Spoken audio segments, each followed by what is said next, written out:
খেদমত করবে। কারণ আল্লাহ তাআলার আনুগত্যের পরেই, রাসূলের আনুগত্যের পরেই মা বাবার খেদমত করাকে অপরিহার্য করে দিয়েছেন কে? সন্তান যেমন আপনার খেদমত করবে, ওই সন্তানকে খেদমত করার উপযোগী বানানোটাও কিন্তু আপনার দায়িত্ব। কথা বুঝেন নাই? আপনি আপনার সন্তানকে খেদমত করার উপযোগী বানালেন না, আর তার কাছ থেকে খেদমত পাবার আশা করেন, এটা তো ঠিক হলো না। সন্তানকে খেদমত পাবার উপযোগী বানাতে হবে। সন্তানের প্রতি আপনার সার্ভিস কি হবে, আর বাবা মার প্রতি সন্তানের সার্ভিস কি হবে, আজকে দুটাই আমরা আলোচনার মাধ্যমে জেনে নেওয়ার চেষ্টা করব ইনশাআল্লাহ। সন্তান লালন পালনের কিছু ফর্মুলা আজকে আপনাদের সামনে দিব। বহুকাল ধরেই আপনারা বিভিন্ন ধরনের ওয়াজ শুনতেছেন, তাই না? আমার ইসলাম শুধু কি আখেরাতের কথা বলে, নাকি দুনিয়ার জীবন কিভাবে সাজাবেন সেই কথাও তো বলে, সেই কথাও বলে। এই জন্য আজকে এক্সক্লুসিভ কিছু কথাবার্তা আপনাদের সামনে আমি শেয়ার করতে চাই, এবং এগুলো মসজিদে রেখে গেলে চলবে না, এগুলো আপনাদের বাসা পর্যন্ত নিয়ে যেতে হবে। পারবেন তো ইনশাআল্লাহ? যাদের কাছে অ্যান্ড্রয়েড ফোন আছে নোট করে রাখবেন, পয়েন্টগুলো নোট করে রাখবেন। এটা আপনার ক্লাস, এটা আপনার জন্য ক্লাস। এগুলো শিখে তারপরে আপনাকে বাড়ি যেতে হবে ইনশাআল্লাহ। আমরা আজকে কথা বলবো সন্তান লালন পালনের ফর্মুলা কেমন হওয়া উচিত, আমরা কিভাবে আমাদের সন্তানদেরকে সুসন্তান বানাবো, আমরা কিভাবে আমাদের সন্তানগুলোকে নেককার সন্তান বানাবো। আজকে সেই ব্যাপারে আপনাদের সামনে আমি 20টি ফর্মুলা পেশ করব। কয়টি ফর্মুলা? তাহলে আজকে আলোচনার শিরোনাম হচ্ছে সন্তান লালন পালনের কয়টি ফর্মুলা? 20টি ফর্মুলা। শুনতে রাজি আছেন তো? নাম্বার 1, 1 নাম্বার হচ্ছে এজ এ ফাদার, আপনি একজন বাবা হিসেবে আপনার সন্তানের প্রতি আপনার প্রথম যে রেসপন্সিবিলিটি থাকবে সেটা হচ্ছে সন্তানকে একজন নেককার মা উপহার দিবেন। অর্থাৎ আপনি যখন আপনার দাম্পত্য জীবন শুরু করবেন, পারিবারিক জীবন শুরু করবেন, আপনি নেককার একজন নারীকে বিয়ে করার মধ্য দিয়ে আপনি আপনার দাম্পত্য জীবন শুরু করবেন। কারণ পৃথিবীতে নেককার নারীর মর্যাদা কম না বেশি?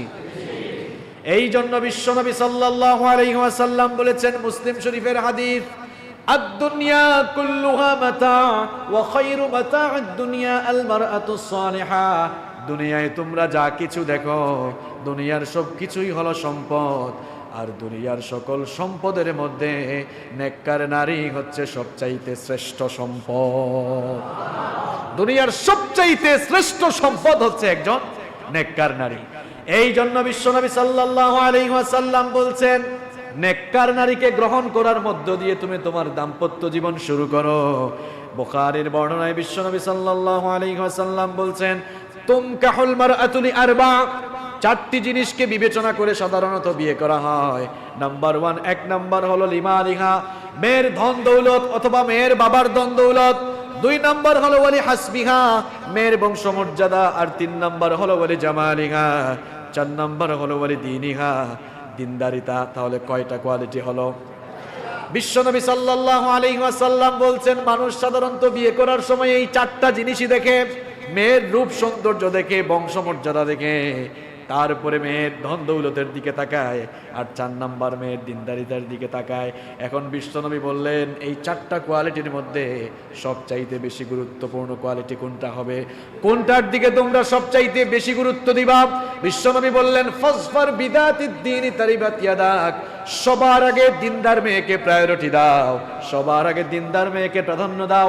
কারণ তোমার বউ যতই সুন্দরী আর রূপসী হোক না কেন, তার বাবার যতই ধন দৌলত থাকুক না কেন, তার বাবার সোশ্যাল স্ট্যাটাস আর পার্সোনালিটি যত বেশি থাকুক না কেন, আপনার ওয়াইফের মধ্যে যদি দিনদারিতা না থাকে, তার মধ্যে যদি নামাজ না থাকে, তার মধ্যে যদি পর্দা না থাকে, কোরআন হাদিসের আমল না থাকে, এমন দিনহীনা, এমন বেপর্দা নারীকে গ্রহণ করে দাম্পত্য জীবন শুরু করলে আপনার ঘরটা জাহান্নামে পরিণত হয়ে যাবে। কয়েকজন সুবহানাল্লাহ কইছেন, এরা কি তালে আছে না বেতালে আছে? কি বলেন? দিনহীনা নারীকে গ্রহণ করে দাম্পত্য জীবন শুরু করলে ঘরটা জান্নাত হবে না জাহান্নাম হবে? আর আপনার বউটা দেখতে বেশি সুন্দরী না, তেমন রূপসী না, গরিব ঘরের মেয়ে, বাবার ধন দৌলত বেশি নাই, বংশমর্যাদা অত ভালো নাই, কিন্তু মেয়েটার ভেতরে দিনদারিতা আছে, তার মধ্যে নামাজ আছে, তাহাজ্জুদের আমল আছে, কোরআনে কারীমের তেলাওয়াত এরপরে কোরআনে কারীমের তেলাওয়াত করে দিন শুরু করে পর্দা করে ঘর থেকে বের হয়। কোরআন হাদিসের আমল তার মধ্যে আছে। এমন দিনদার নেককার মেয়েকে বিয়ে করে আপনি যদি আপনার সাংসারিক জীবন শুরু করেন, দাম্পত্য জীবন শুরু করেন, তাহলে আপনার ঘরটা জান্নাতের রঙে রঙিন হয়ে যাবে। এই জন্যই বিশ্বনবী বললেন, নেককার নারী দুনিয়ার সবচেয়ে শ্রেষ্ঠ সম্পদ। আদ-দুনিয়া কুল্লুহা মাতা' ওয়া খায়রু মাতা'আদ দুনিয়া আল মারআতু সালিহা। দুনিয়ায় যা কিছু দেখো সবকিছুই সম্পদ, আর সকল সম্পদের মধ্যে নেককার নারী হচ্ছে সবচাইতে শ্রেষ্ঠ সম্পদ। ভাই, আপনার ঘরের বউটা যদি ভালো না হয়, নামাজ নাই, রোজা নাই, কোরআনের তেলাওয়াত নাই, সারাদিন সিরিয়াল দেখে, এইরকম সিরিয়াল প্রেমিক নারী এই এলাকায় মনে হয় একজনও নাই। আপনারা বলছেন, তার মানে আপনাদের ঘরেও মনে হয় আছে। দেখছেন কি ভালো কি ভদ্র, স্বীকারও করে আছে যে এটা স্বীকার করে। দিন নাই, নামাজ নাই, পর্দা নাই, সারাদিন হিন্দি গান শুনে, অশ্লীল সিনেমা দেখে, অশ্লীল ভিডিও দেখে সারাদিন অশ্লীলতা আর বেহায়াপনায় সময় নষ্ট করলো। ওই মহিলার পেট থেকে যে সন্তানটা আসবে সবগুলো কিন্তু সুসন্তান না হয়ে কুসন্তান আসবে। নামাজ আছে, পর্দা আছে, যেই মহিলার মধ্যে ইসলাম আছে, ওই মহিলার পেট থেকে যেগুলো বের হবে সবগুলো আবু বকর মার্কা, ওমর মার্কা সন্তান আসবে। দেখেন, চিকিৎসা বিজ্ঞান বলছে, হিউম্যান এমব্রায়োলজি নিয়ে যারা রিসার্চ করেছেন, গবেষণা করেছেন, তারা বলছেন a child gets hearing before 16 weeks of birth. সন্তান পৃথিবীতে আসার আগে, মায়ের পেটে যখন থাকে, জন্মের 16 সপ্তাহ আগেই মায়ের পেটে সে শুনতে পায়। তো সুবহানাল্লাহ কইতে ইচ্ছা হয় না। আপনি কথা বুঝেন না? সাউন্ড কি ক্লিয়ার আছে? শুনতে পাচ্ছেন সবাই? A child gets hearing before 16 weeks of birth. সন্তান পৃথিবীতে আসার আগে 16 সপ্তাহ আগেই মায়ের পেটে থাকাকালীন সে শুনতে পায়। সুবহানাল্লাহ পড়েন। আপনারা বলবেন, তাহলে হুজুর বিজ্ঞান তো দেখি কোরআনের চাইতে বহু এগিয়ে গিয়েছে। বিজ্ঞান কি কোরআনের চাইতে এগিয়েছে? এইসব বিজ্ঞানীরা কিছুদিন আগে এটা জেনেছে। আপনি কোরআন খুলে দেখেন, আল্লাহ তাআলা কোরআনে কারীমের যত জায়গায় শ্রবণ শক্তি আর দর্শন শক্তির কথা বলেছেন। শ্রবণ শক্তি মানে হচ্ছে সাম, আর দর্শন শক্তি মানে হচ্ছে বাসর। এখানে আলেমরা আছেন, তারা বুঝবেন। কোরআনে কারীমে আপনি যত জায়গায় সাম এবং বাসর শব্দ পাবেন, দেখবেন বাসরের আগে আল্লাহ তাআলা সাম শব্দ দিয়েছেন। যেমন ইন্নাস সামআ ওয়াল আবসারা, ইন্নাস সামআ ওয়াল বাসারা ওয়াল ফুআদা কুল্লু উলাইকা কানা আনহু মাসউলা। আবার অন্য আয়াতে আল্লাহ তাআলা বলছেন ওয়াজআলা লাকুমুস সামআ ওয়াল আবসারা ওয়াল আফইদা। যত জায়গায় সাম পাবেন, বাসর পাবেন, দেখবেন বাসরের আগে আল্লাহ তাআলা সাম শব্দ দিয়েছেন। বাসর মানে হচ্ছে দৃষ্টিশক্তি, সাম মানে হচ্ছে শ্রবণ শক্তি। এখন বিজ্ঞানের যুগ, কোরআন আপনাকে সায়েন্টিফিক ওয়েতে কোরআনের এক্সপ্লেনেশন হতে হবে, কোরআনের ব্যাখ্যা হতে হবে। এই আয়াতের একটি সায়েন্টিফিক ব্যাখ্যা হলো এই, যেহেতু আল্লাহ তাআলা কোরআনের সব জায়গায় বাসরের আগে সাম শব্দ দিয়েছেন, তার মানে হচ্ছে সন্তান মায়ের পেটে থাকাকালীন দেখার আগে শ্রবণ শক্তি সে আগেই লাভ করে। সুবহানাল্লাহ। তো সন্তান যেহেতু জন্মের আগে মায়ের পেটে শুনে, এখন বউটা যদি খারাপ হয়, আপনার সন্তানকে পেটে ধারণ করে সারাদিন হিন্দি গান শুনবে, মুভি দেখবে, তারপর ভারতীয় যে সিরিয়ালগুলো, এগুলো আমরা দেখলে খুব সওয়াব হয়, তাই না? ভালো কিছু শেখা যায়। বউ শাশুড়ি কিভাবে ঝগড়া করবে, তারপরে সমাজে পরকীয়া কিভাবে বাড়বে, সমাজ কিভাবে ধ্বংস হবে, এগুলোই তো ওখানকার ট্রেনিং, তাই না? ধর্ষণের জন্য কিন্তু এগুলা দায়ী হয় না। আর আমরা সামাজিক অবক্ষয় থেকে মানুষকে বাঁচাতে চাই, এখন আমাদের কথাগুলো হয় ধর্ষণ বৃদ্ধির অন্যতম কারণ। কারা বলে এগুলো? ওই যে তারা বলে। সম্মানিত ভাইয়েরা, যেই কথা বলছিলাম, তাহলে সন্তানকে পেটে ধারণ করে সারাদিন ওইগুলা দেখলো। এখন সন্তান যখন দুনিয়াতে আসে, আসার পরে দেখা যায় সন্তান তো ওই সারাদিন গান শোনার জন্য পাগল থাকে, মুভি দেখার জন্য পাগল থাকে। হুজুরের কাছে এসে বলে, হুজুর আমার ছেলে আমার মেয়ে তো পড়াশোনা করে না, সারাদিন শুধু সিনেমা দেখতে চায়, সারাদিন গান শুনতে চায়, একটু দোয়া করে দেন তো সন্তানটার জন্য পড়ে। আপনার সন্তান কেন পড়বে? পেটের ভেতরে নেই তো সব সময় নিজে শুনেছেন এগুলা, সন্তান শুনেছে ওইগুলা, এই জন্য তার কনসেন্ট্রেশন ওই দিকেই বেশি যাচ্ছে, ঠিক কি না? আর আপনার স্ত্রী যদি নেককার হয়, সন্তানকে পেটে ধারণ করে যখন নামাজের মধ্যে তেলাওয়াত করবে, তাসবিহ জপে, দুরূদ পাঠ করবে, যখন পর্দা করে বের হবে কোরআনের তেলাওয়াত করবে, কোরআনের গুনগুন গুনগুন তেলাওয়াত সন্তান পেটের ভেতর থেকে শুনবে, ওই সন্তান পেটের ভেতর থেকে বের হয়ে যখন দুনিয়ায় আসবে, সন্তান কোরআনের জন্য পাগল পারা হয়ে যাবে। তাহলে সন্তানের জন্য প্রথম গিফট কি হওয়া উচিত? একজন নেককার মা। বাবারা যারা এসছেন এখানে, আপনাদের ছেলে এবং মেয়ে বিয়ে দেওয়ার ক্ষেত্রে আপনারা কি ধন দৌলত দেখবেন নাকি দিনদারিতা দেখবেন? কারা কারা দিনদারিতা দেখবেন না হাত তুলেন তো।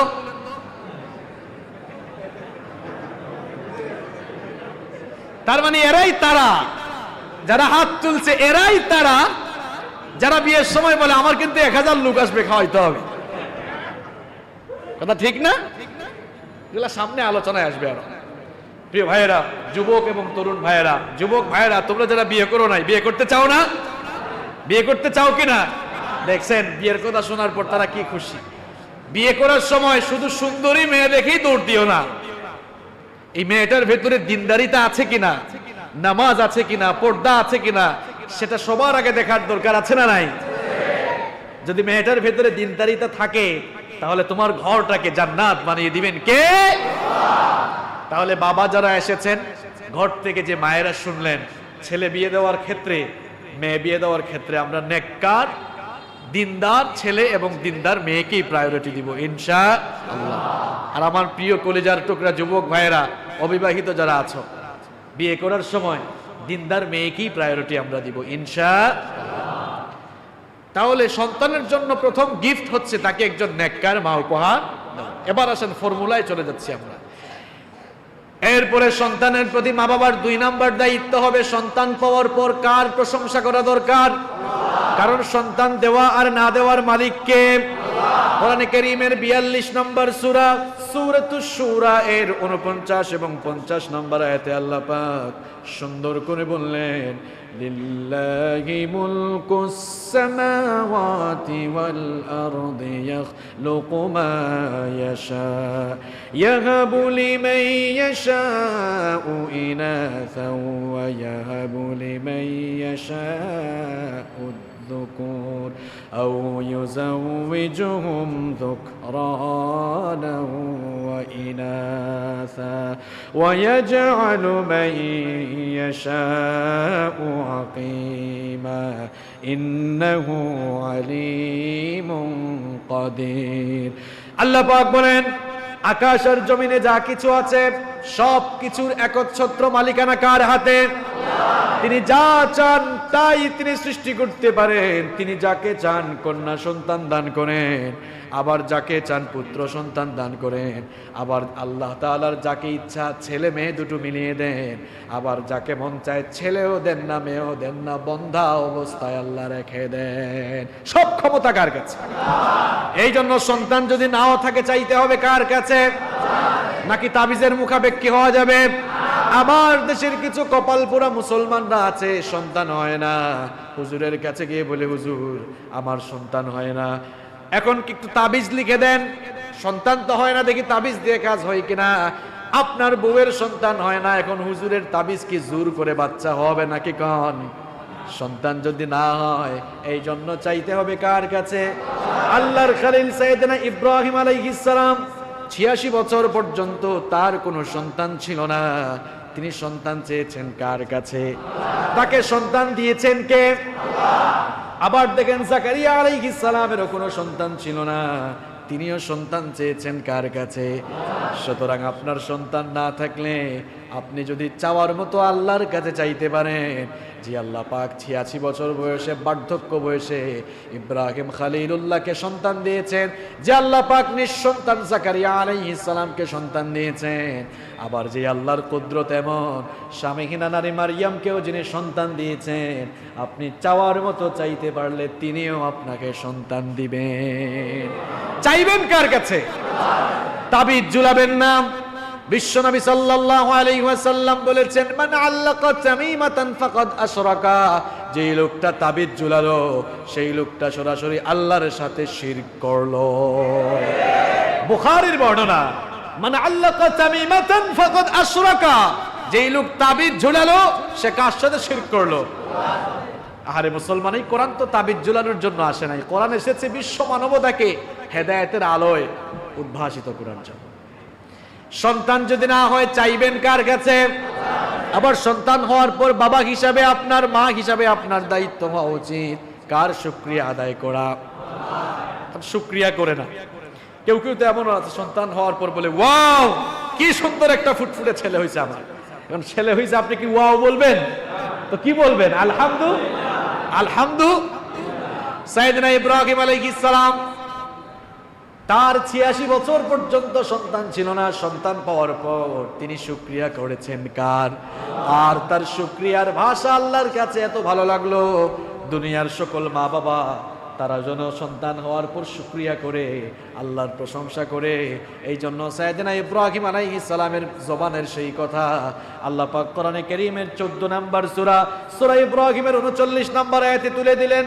ইব্রাহিম আলাইহিস সালাম সন্তান পাওয়ার পর বলেছিলেন, আলহামদুলিল্লাহিল্লাযী ওয়াহাবালি আলাল কিবারি ইসমাঈল ওয়া ইসহাক ইন্না রাব্বী লাসামিউদ দুআ।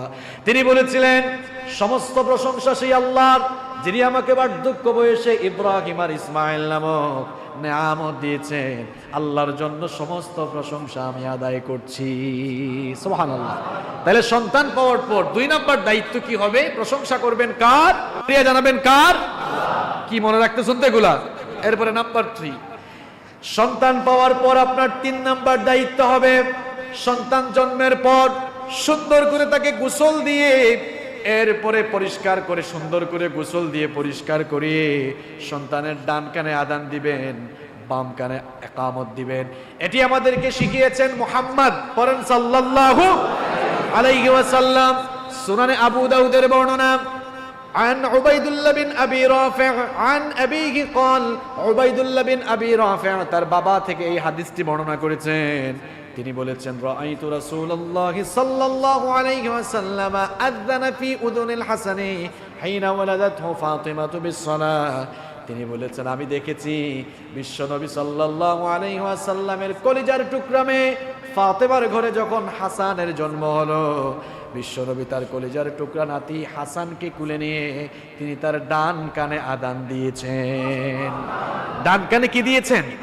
যেন আল্লাহর শ্রেষ্ঠত্বের বাণী কর্ণকুহরে পৌঁছে যায়। এখন তো সন্তান বাসা বাড়িতেও কম হয়, এখন বেশিরভাগ হসপিটাল আর ক্লিনিকে হয়, সেখানে আযান দেওয়ার কেউ থাকে। এখন সিজার কম না বেশি? সিজার কম না বেশি? বলেন তো হুজুর, আপনার দাদা দাদি, মা চাচি আগেকার যারা ছিলেন, এতগুলা সন্তান জন্ম দিয়েছেন, কারো সিজার লেগেছে?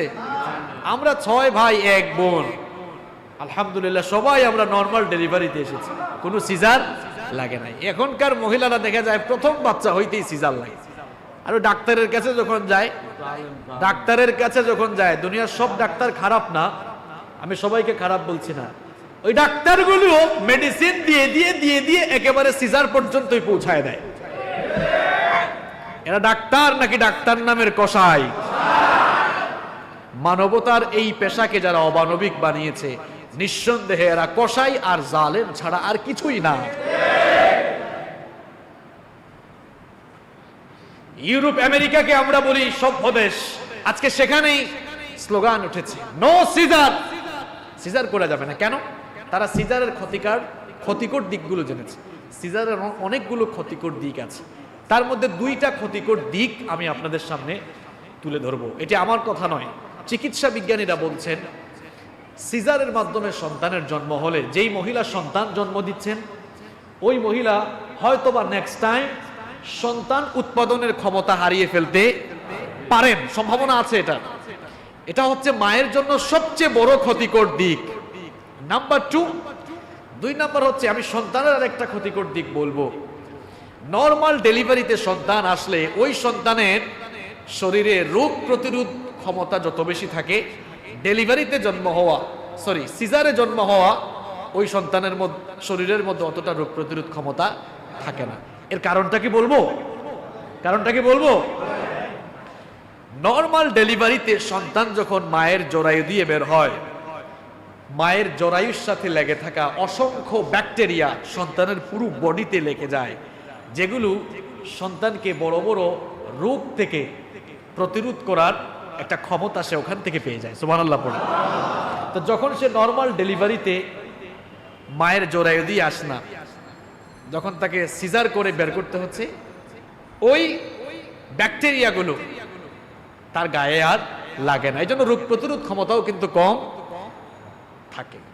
সম্মানিত ভাইয়েরা, এই জন্য শুরু থেকেই একেবারে ডাক্তারের হাওলা হয়ে যাবেন না। এই কথা শুনলে আবার কেউ কেউ বলবো, দেখছো হুজুররা কত আবেগী আর কত কুসংস্কার এদের ভেতরে রয়ে গিয়েছে, তোমরা তো বিজ্ঞান বিজ্ঞান বলতে বলতে কসাই হয়ে মানুষকে জবাই করে ফেলতেছো। সম্মানিত ভাইয়েরা, দেখা যাচ্ছে ওখানে হচ্ছে, হসপিটালে হচ্ছে, ক্লিনিকে হচ্ছে, আজান দেওয়ারও কেউ থাকে। আবার বাড়িতে হইলে অনেক সময় অনেকে আজান একামত বাবা হিসাবে দিতে চায় না।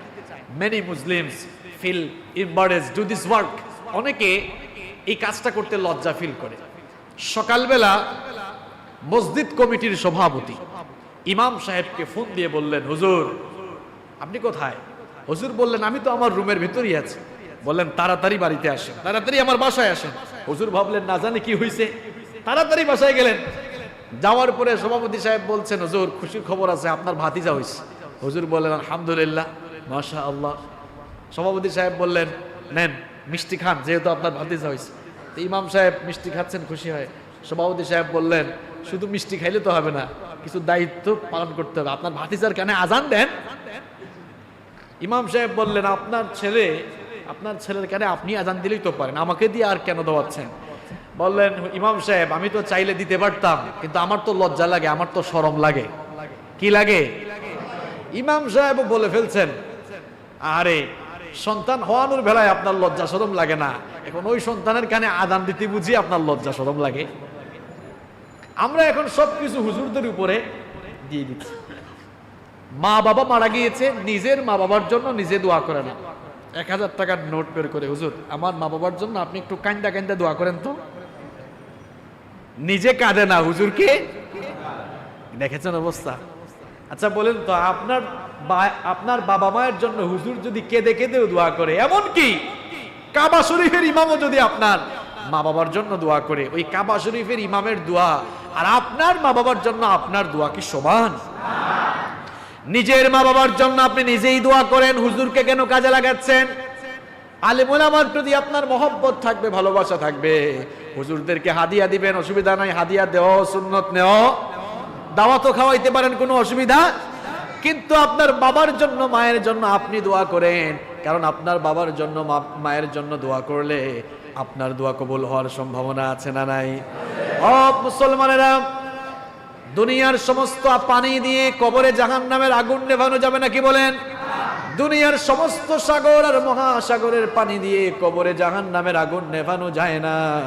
কিন্তু সন্তান যদি তার বাবার জন্য মায়ের জন্য 2 ফোঁটা চোখের পানি ছেড়ে দিয়ে আল্লাহর কাছে ভালো মতো দোয়া করতে পারে, আপনার 2 ফোঁটা চোখের পানি জাহান্নামের আগুন নেভানোর জন্য যথেষ্ট হয়ে যাবে।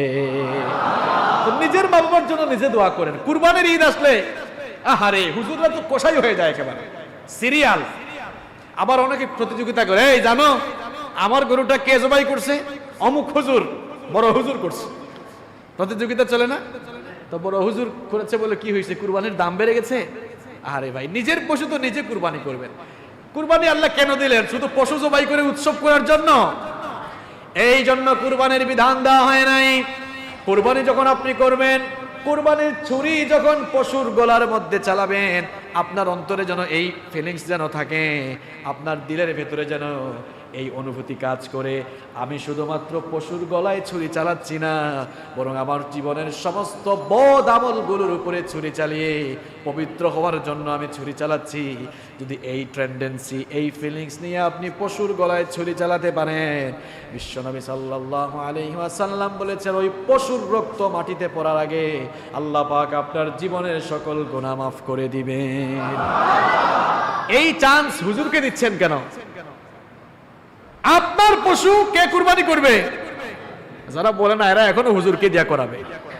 কে কুরবানি করা উচিত? আপনি করবেন। আপনার বাবা মার জন্য দোয়া কে করবে? আপনি করবেন। আপনার সন্তান হয়েছে, আপনি ডান কানে আযান দিবেন, বাম কানে কি দিবেন? ভালো করে শুনেন, শুধু যে অভিযোগ করেন ছেলে মেয়ে কথা শুনে না, দেখেন আপনি আজকে মিলান আপনার চরিত্রের সাথে কয়টা হক আপনি বাচ্চার আদায় করেছেন। আপনার সন্তানের তো আপনি হকই আদায় করতে পারেন না। আপনার সন্তান বেয়াদব হবে না তো কার সন্তান বেয়াদব হবে? বেয়াদব তো আপনি বানিয়েছেন। মাত্র তো 3টা বললাম, জায়গা মতো তুলছি, এখন কিন্তু আসল কথাগুলো বলবো, শুনবেন তো ইনশাআল্লাহ? কয়টা বললাম? নাম্বার 4, 4 নাম্বার হচ্ছে সন্তানের প্রতি মা বাবার 4 নাম্বার দায়িত্ব হচ্ছে তাহনিক করা। কি করা? তাহনিক। তাহনিক কি এটা অনেকে বুঝে না। অর্থাৎ সন্তান পৃথিবীতে আসার পর মিষ্টি জাতীয় কোনো জিনিস সন্তানের মুখে বা ঠোঁটে লাগিয়ে দেওয়া। বুখারীর বর্ণনায় হাদিস এসেছে, বিশ্বনবী সাল্লাল্লাহু আলাইহি ওয়াসাল্লামের প্রিয় একজন সাহাবী আবু মুসা আল আশআরী রাদিয়াল্লাহু আনহু বলেন, আমার একটি ছেলে সন্তানের জন্ম হলো। আমি আমার ছেলেটাকে নিয়ে বিশ্বনবী সাল্লাল্লাহু আলাইহি ওয়াসাল্লামের দরবারে গেলাম। বিশ্বনবী সাল্লাল্লাহু আলাইহি ওয়াসাল্লাম আমার সন্তানকে কুলে নিয়ে আমার ছেলেটার নাম রেখে দিলেন ইব্রাহিম। আর তখন বিশ্বনবী 2-1টি খেজুর চিবিয়ে খেজুরের রস আমার বাচ্চার ঠোঁটের মধ্যে লাগিয়ে দিয়ে তার বরকতের জন্য দোয়া করে দিলেন। এটা হচ্ছে তাহনিক।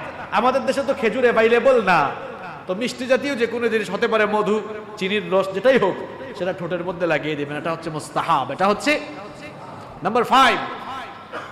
সন্তানের প্রতি বাবা মার 5 নাম্বার দায়িত্ব হলো সন্তান দুনিয়া তো আসলো, এবার সন্তানকে দুধ পানের ব্যবস্থা করা। এটা স্পেশালি মায়ের দায়িত্ব।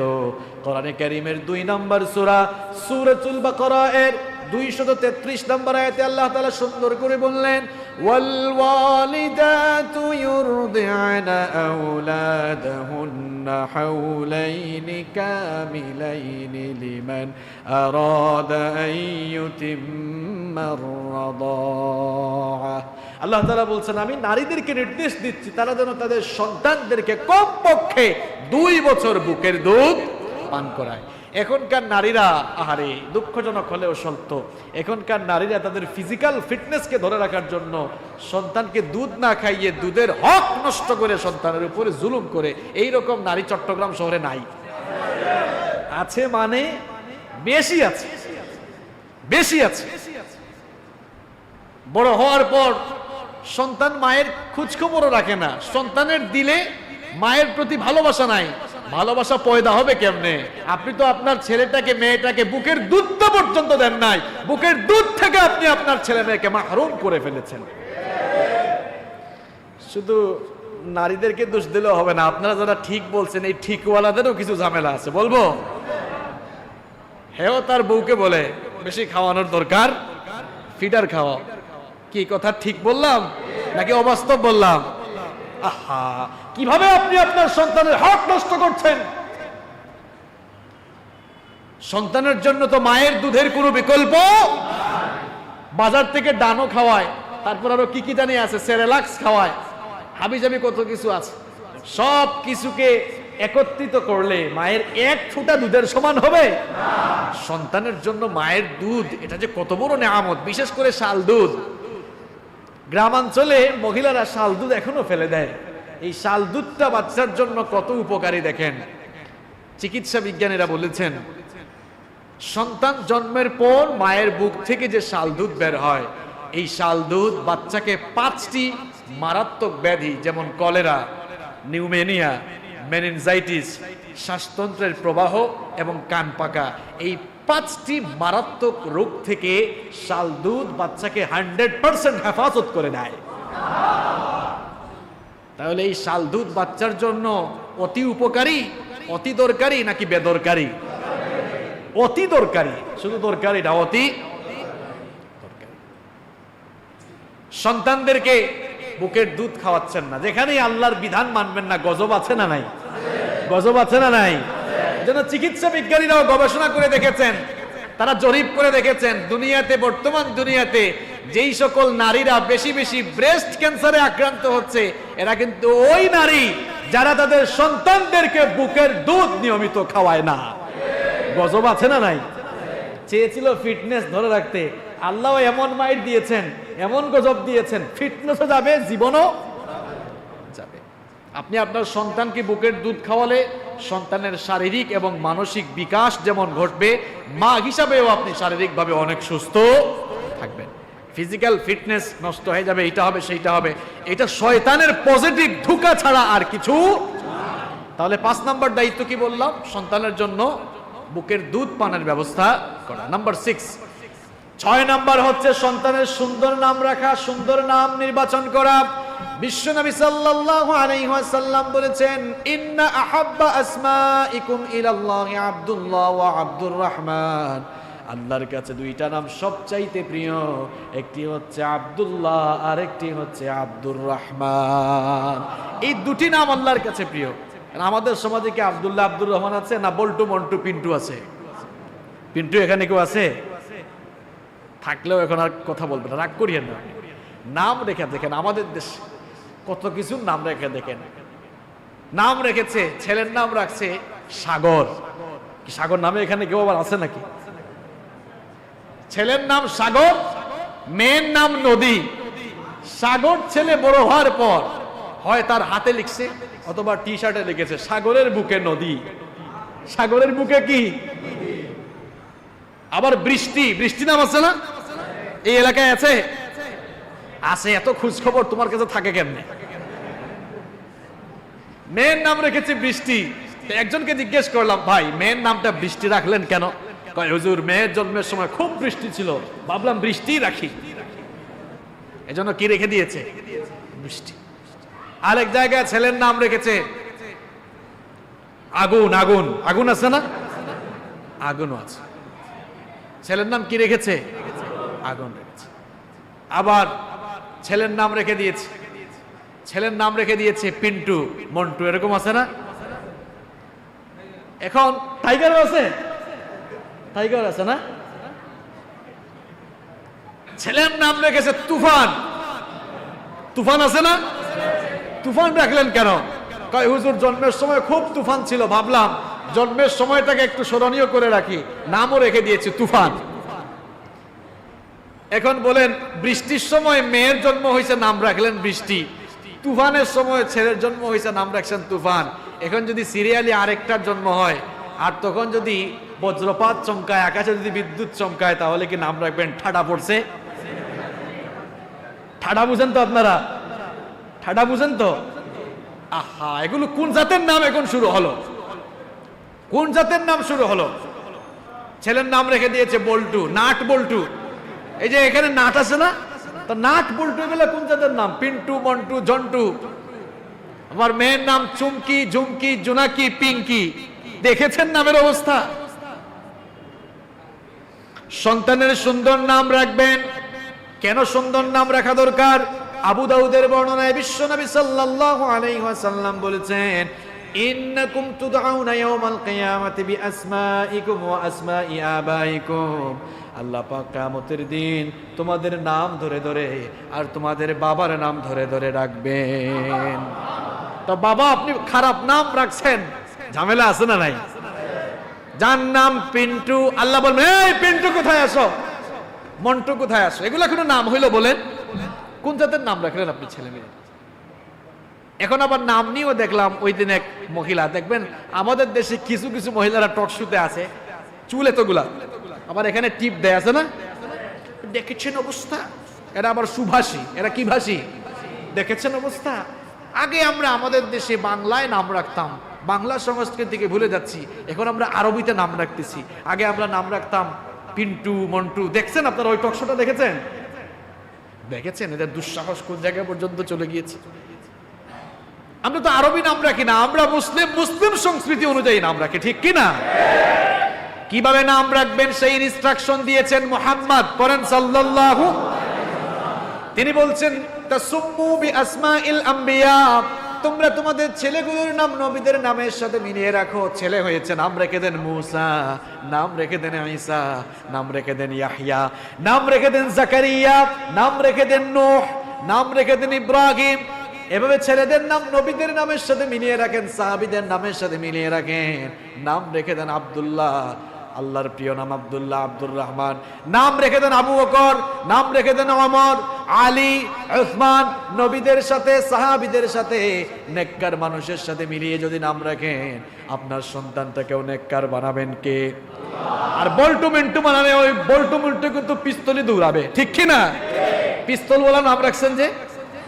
মেয়ে হয়েছে, মেয়ের নাম রেখে দেন ফাতেমা, খাদিজা, আয়েশা, সুমাইয়া, আসিয়া। বিশ্বনবী সাল্লাল্লাহু আলাইহি ওয়াসাল্লাম যেভাবে নাম রাখতে বলেছেন সেভাবে যদি আপনি নাম রাখেন, আপনার মেয়েদের নামগুলো মহিলা সাহাবীদের নামের সাথে মিলিয়ে রাখেন, আপনার মেয়েটাকেও চরিত্রবান বানাবেন কে? নামের মধ্যেই তো ভেজাল। কি নাম রেখেছে রে ভাই? আকাশ, বাতাস, এই যে সাগর রাখলো, নদী রাখলো। ছেলের নাম সাগর, মেয়ের নাম কি?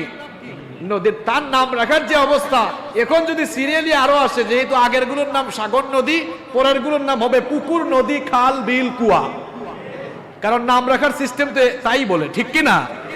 এরকম নাম রাখা যাবে না। তাহলে সন্তানের প্রতি আপনার 6 নাম্বার দায়িত্ব তার সুন্দর নাম রাখা, সুন্দর। 7 নাম্বার দায়িত্ব হলো সন্তান দুনিয়াতে আসার পর জন্মের 7ম দিনে তার মাথার চুলগুলো ফেলে দিয়ে, মাথা হলক করে দিয়ে, চুল পরিমাণ রৌপ্য আল্লাহর রাস্তায় সদাকা করে দিতে হবে।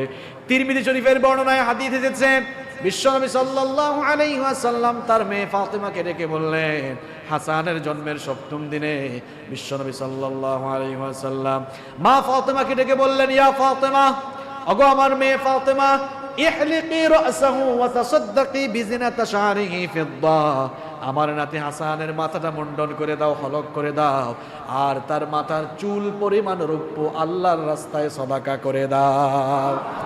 এই আমল আমাদের সমাজে আছে না একেবারে চলে গেছে? তাবিজ ঝুলা। এখন বললাম তাবিজ দিছো কেন? কয় জিন ভূত যেন না ধরে। আবার এই জায়গায় অনেকে টিপ দেয়, আছে না? বললাম টিপ দিয়েছে কেন? কয় নজর যেন।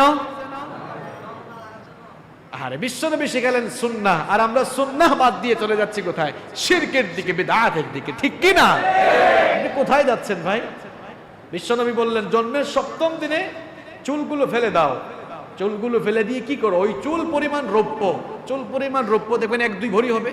রৌপ্য না দিয়ে ওই পরিমাণ, সমপরিমাণ টাকা গরিব মিসকিনদেরকে আপনি কি করেন? সাদাকা করে দেন। আপনার সন্তানকে সকল অনিষ্ট থেকে হেফাজত করবেন কে? ওই সন্তানের হেফাজতকারী হবেন কে? তাহলে 7 নাম্বার দায়িত্ব হলো জন্মের 7ম দিন কি করতে হবে? মাথার চুল ফেলে দিয়ে চুল সমপরিমাণ রৌপ্য আল্লাহর রাস্তায় সদাকা করে। 8 নাম্বার হচ্ছে আল আকিকা, আকিকা করতে হবে। জন্মের 7ম দিনে কি করতে হবে? আকিকা করতে হবে। যদি ছেলে হয় ছেলের পক্ষ থেকে 2টা ছাগল, মেয়ে হইলে মেয়ের পক্ষ থেকে 1টা ছাগল আকিকা করে দিতে। অনেকে আছে সামর্থ্য থাকার পরেও আকিকা করে না, কুরবানির সাথে আকিকা দেয়, আছে না? কারণ আকিকা তো 7ম দিনে করতে হবে। আপনার ছেলে বা মেয়ের জন্ম হইল মুহররম মাসে, সফর মাসে, এখন তো রবিউল আউয়াল চলছে, রবিউল আউয়াল মাসে জন্ম হয়েছে, আর আপনি একেবারে যুলহাজ পর্যন্ত অপেক্ষা করছেন। এটা তো ঠিক হইল? কিন্তু দেখা গেল সন্তানের যেদিন জন্ম হয়েছে, জন্মের 7ম দিন যেদিন, ওই দিন কুরবানির দিন, কুরবানির সাথে আকিকা দিতে পারেন, কোনো অসুবিধা নাই। তবে আকিকার বিধানটা তো ভিন্ন, আকিকা ছাগল দিয়েই করতে হবে। যতগুলো হাদিস এসেছে আকিকার বেলায় সবগুলো হাদিসে ছাগলের কথা বলা হয়েছে। কিন্তু কোন দেশে যদি ছাগল না থাকে, এমন বহু দেশ আছে, বিশ্বে অনেক দেশ আছে যেখানে ছাগল পাওয়া যায় না, সেখানে আপনি ছাগলের ভিন্ন যে কোনো পশু জবাই করতে পারবেন। এ ব্যাপারে স্কলাররা অভিমত দিয়েছেন। কিন্তু ছাগল থাকলে আপনাকে ছাগল দিয়ে আকিকা করতে। তাহলে 8 নাম্বার দায়িত্ব হচ্ছে আকিকা করা। 9 নাম্বার দায়িত্ব চাল খিতান, খতনা করা। আপনার ছেলেটা যখন বড় হবে সুবিধাজনক সময় আপনি কি করবেন? খতনা করে দিবেন। নাম্বার 10 নাম্বার দায়িত্ব হচ্ছে সন্তানদেরকে দ্বীনের শিক্ষায় শিক্ষিত করা। এবার একটু কান লাগান, একেবারে প্রাথমিক কথাগুলো বলে ফেলেছি, এবার গুরুত্বপূর্ণ কথাগুলো তুলে ধরবো ইনশাআল্লাহ। 10 নম্বর দায়িত্ব হচ্ছে সন্তানকে দ্বীন শেখানো, দ্বীনের শিক্ষায় শিক্ষিত করা। আপনার সন্তানকে ছোট্ট বয়স থেকে, ছোটবেলা থেকেই সন্তানকে দ্বীন শেখান। আদর করে কাছে টেনে, আদর করে তাকে কাছে ডেকে এনে সন্তানকে আপনি কালেমাগুলো শেখান। ভাত খাওয়ার সময় কোন দোয়া পড়তে হয়, খাওয়া শেষে কোন দোয়া পড়তে হয়, মানুষকে পেলে সালাম দিতে হয়, এইরকম আপনি তাকে তাহজিব, তামাদ্দুন এবং দ্বীনের শিক্ষাগুলো তাকে দিন। কারণ দ্বীনের শিক্ষায় যদি আপনার সন্তান শিক্ষিত না হয় তাহলে ঝামেলা আছে না নাই? আমরা আমাদের ছেলে মেয়েদেরকে দ্বীনের শিক্ষায় শিক্ষিত করতে চাই না, কিংবা দ্বীনের শিক্ষায় শিক্ষিত করতে চাইলেও দ্বীন শিক্ষাকে প্রায়োরিটি আগে দেই না, পড়ে দেই। আমরা আমাদের ছেলে মেয়েগুলোতে আগে ইংরেজি শেখাতে চাই, আগে বিজ্ঞান শেখাতে চাই, এরপরে সময় পাইলে দ্বীন শিখবে। এরকম আমাদের মন মানসিকতা হয়ে গেছে। এই জন্য আমাদের সন্তানগুলো বড় হওয়ার পর দেখা যায় সুসন্তান হওয়ার পরিবর্তে কুসন্তান হয়ে যাচ্ছে। আপনার ছেলে, আপনার মেয়ে ইংরেজি শিখবে, বিজ্ঞান শিখবে, ফিজিক্স, কেমিস্ট্রি, বায়োলজি, ম্যাথ, দুনিয়ার সকল জ্ঞান বিজ্ঞান আহরণ করবে, কোনো অসুবিধা নাই। কিন্তু সবার আগে তাকে আল্লাহর কোরআন শেখাতে হবে। কি শেখাতে হবে? কোরআন শেখাতে হবে। আমরা আমাদের সন্তানগুলোকে কোরআন শেখাচ্ছি না। আমি এমন বহু ছেলেদেরকে পেয়েছি, আরে এই ছেলেটা এত চমৎকার করে ইংরেজিতে কথা বলতে পারে, চমৎকার প্রোনাউন্সিয়েশন, কিন্তু যখন বলে একটু আউযুবিল্লাহ পড়ো তো পড়তেও পারে। এই ছেলেটাকে দোষ দিলে হবে না, ছেলের মা বাপকে দিতে হবে। আপনার ছেলেকে আপনি ইংরেজি শিক্ষায় শিক্ষিত করলেন, ইংরেজি শিক্ষায় শিক্ষিত করার ব্যাপারে আমি মোটেও অনুৎসাহিত করছি না। অবশ্যই আপনার সন্তানকে ইংরেজি শিখাবেন, বিজ্ঞান শিখাবেন। ইংরেজি আর বিজ্ঞান না শিখালে সে তো এই যুগে চলতে পারবে না। কিন্তু ইংরেজি বিজ্ঞান শিখান পরে, আগে কোরআন শিখান তাকে। আপনি আপনার সন্তানকে কোরআনও তো শেখান নাই, কবরে যাওয়ার পরে এই সন্তান তো আপনার জন্য কোনো কাজেই লাগতেছে না। একটু কোরআনও তেলাওয়াত করছে না, একটু নামাজও পড়ছে না। এই সন্তান ওই যে হুজুর ভাড়া করে নিয়ে আসবে, হুজুর আসেন, কি করেন? তেলাওয়াত করে। এটাতে কোনো ফায়দা আছে? নিজের সন্তানটাকে কোরআন শিখিয়ে যান, নিজের সন্তান যেন কোরআন বিশুদ্ধ করে শিখতে পারে সেই ব্যবস্থা করে দেন। যদি সন্তানটা কোরআন বিশুদ্ধ করে তেলাওয়াত শিখতে পারে, আপনি মারা যাওয়ার পর আপনার সন্তান কেঁদে কেঁদে আপনার জানাজায় শামিল হবে। আপনার সন্তানটা যদি জানাজায় ইমামতি করতে পারে, আপনার ওই সন্তান যে আবেগ নিয়ে জানাজায় ইমামতি করবে, অন্য ইমাম ভাড়া করা, হুজুর ভাড়া করা ইমাম কি ওই আবেগ দিয়ে জানাজা পড়াবে নাকি বলেন?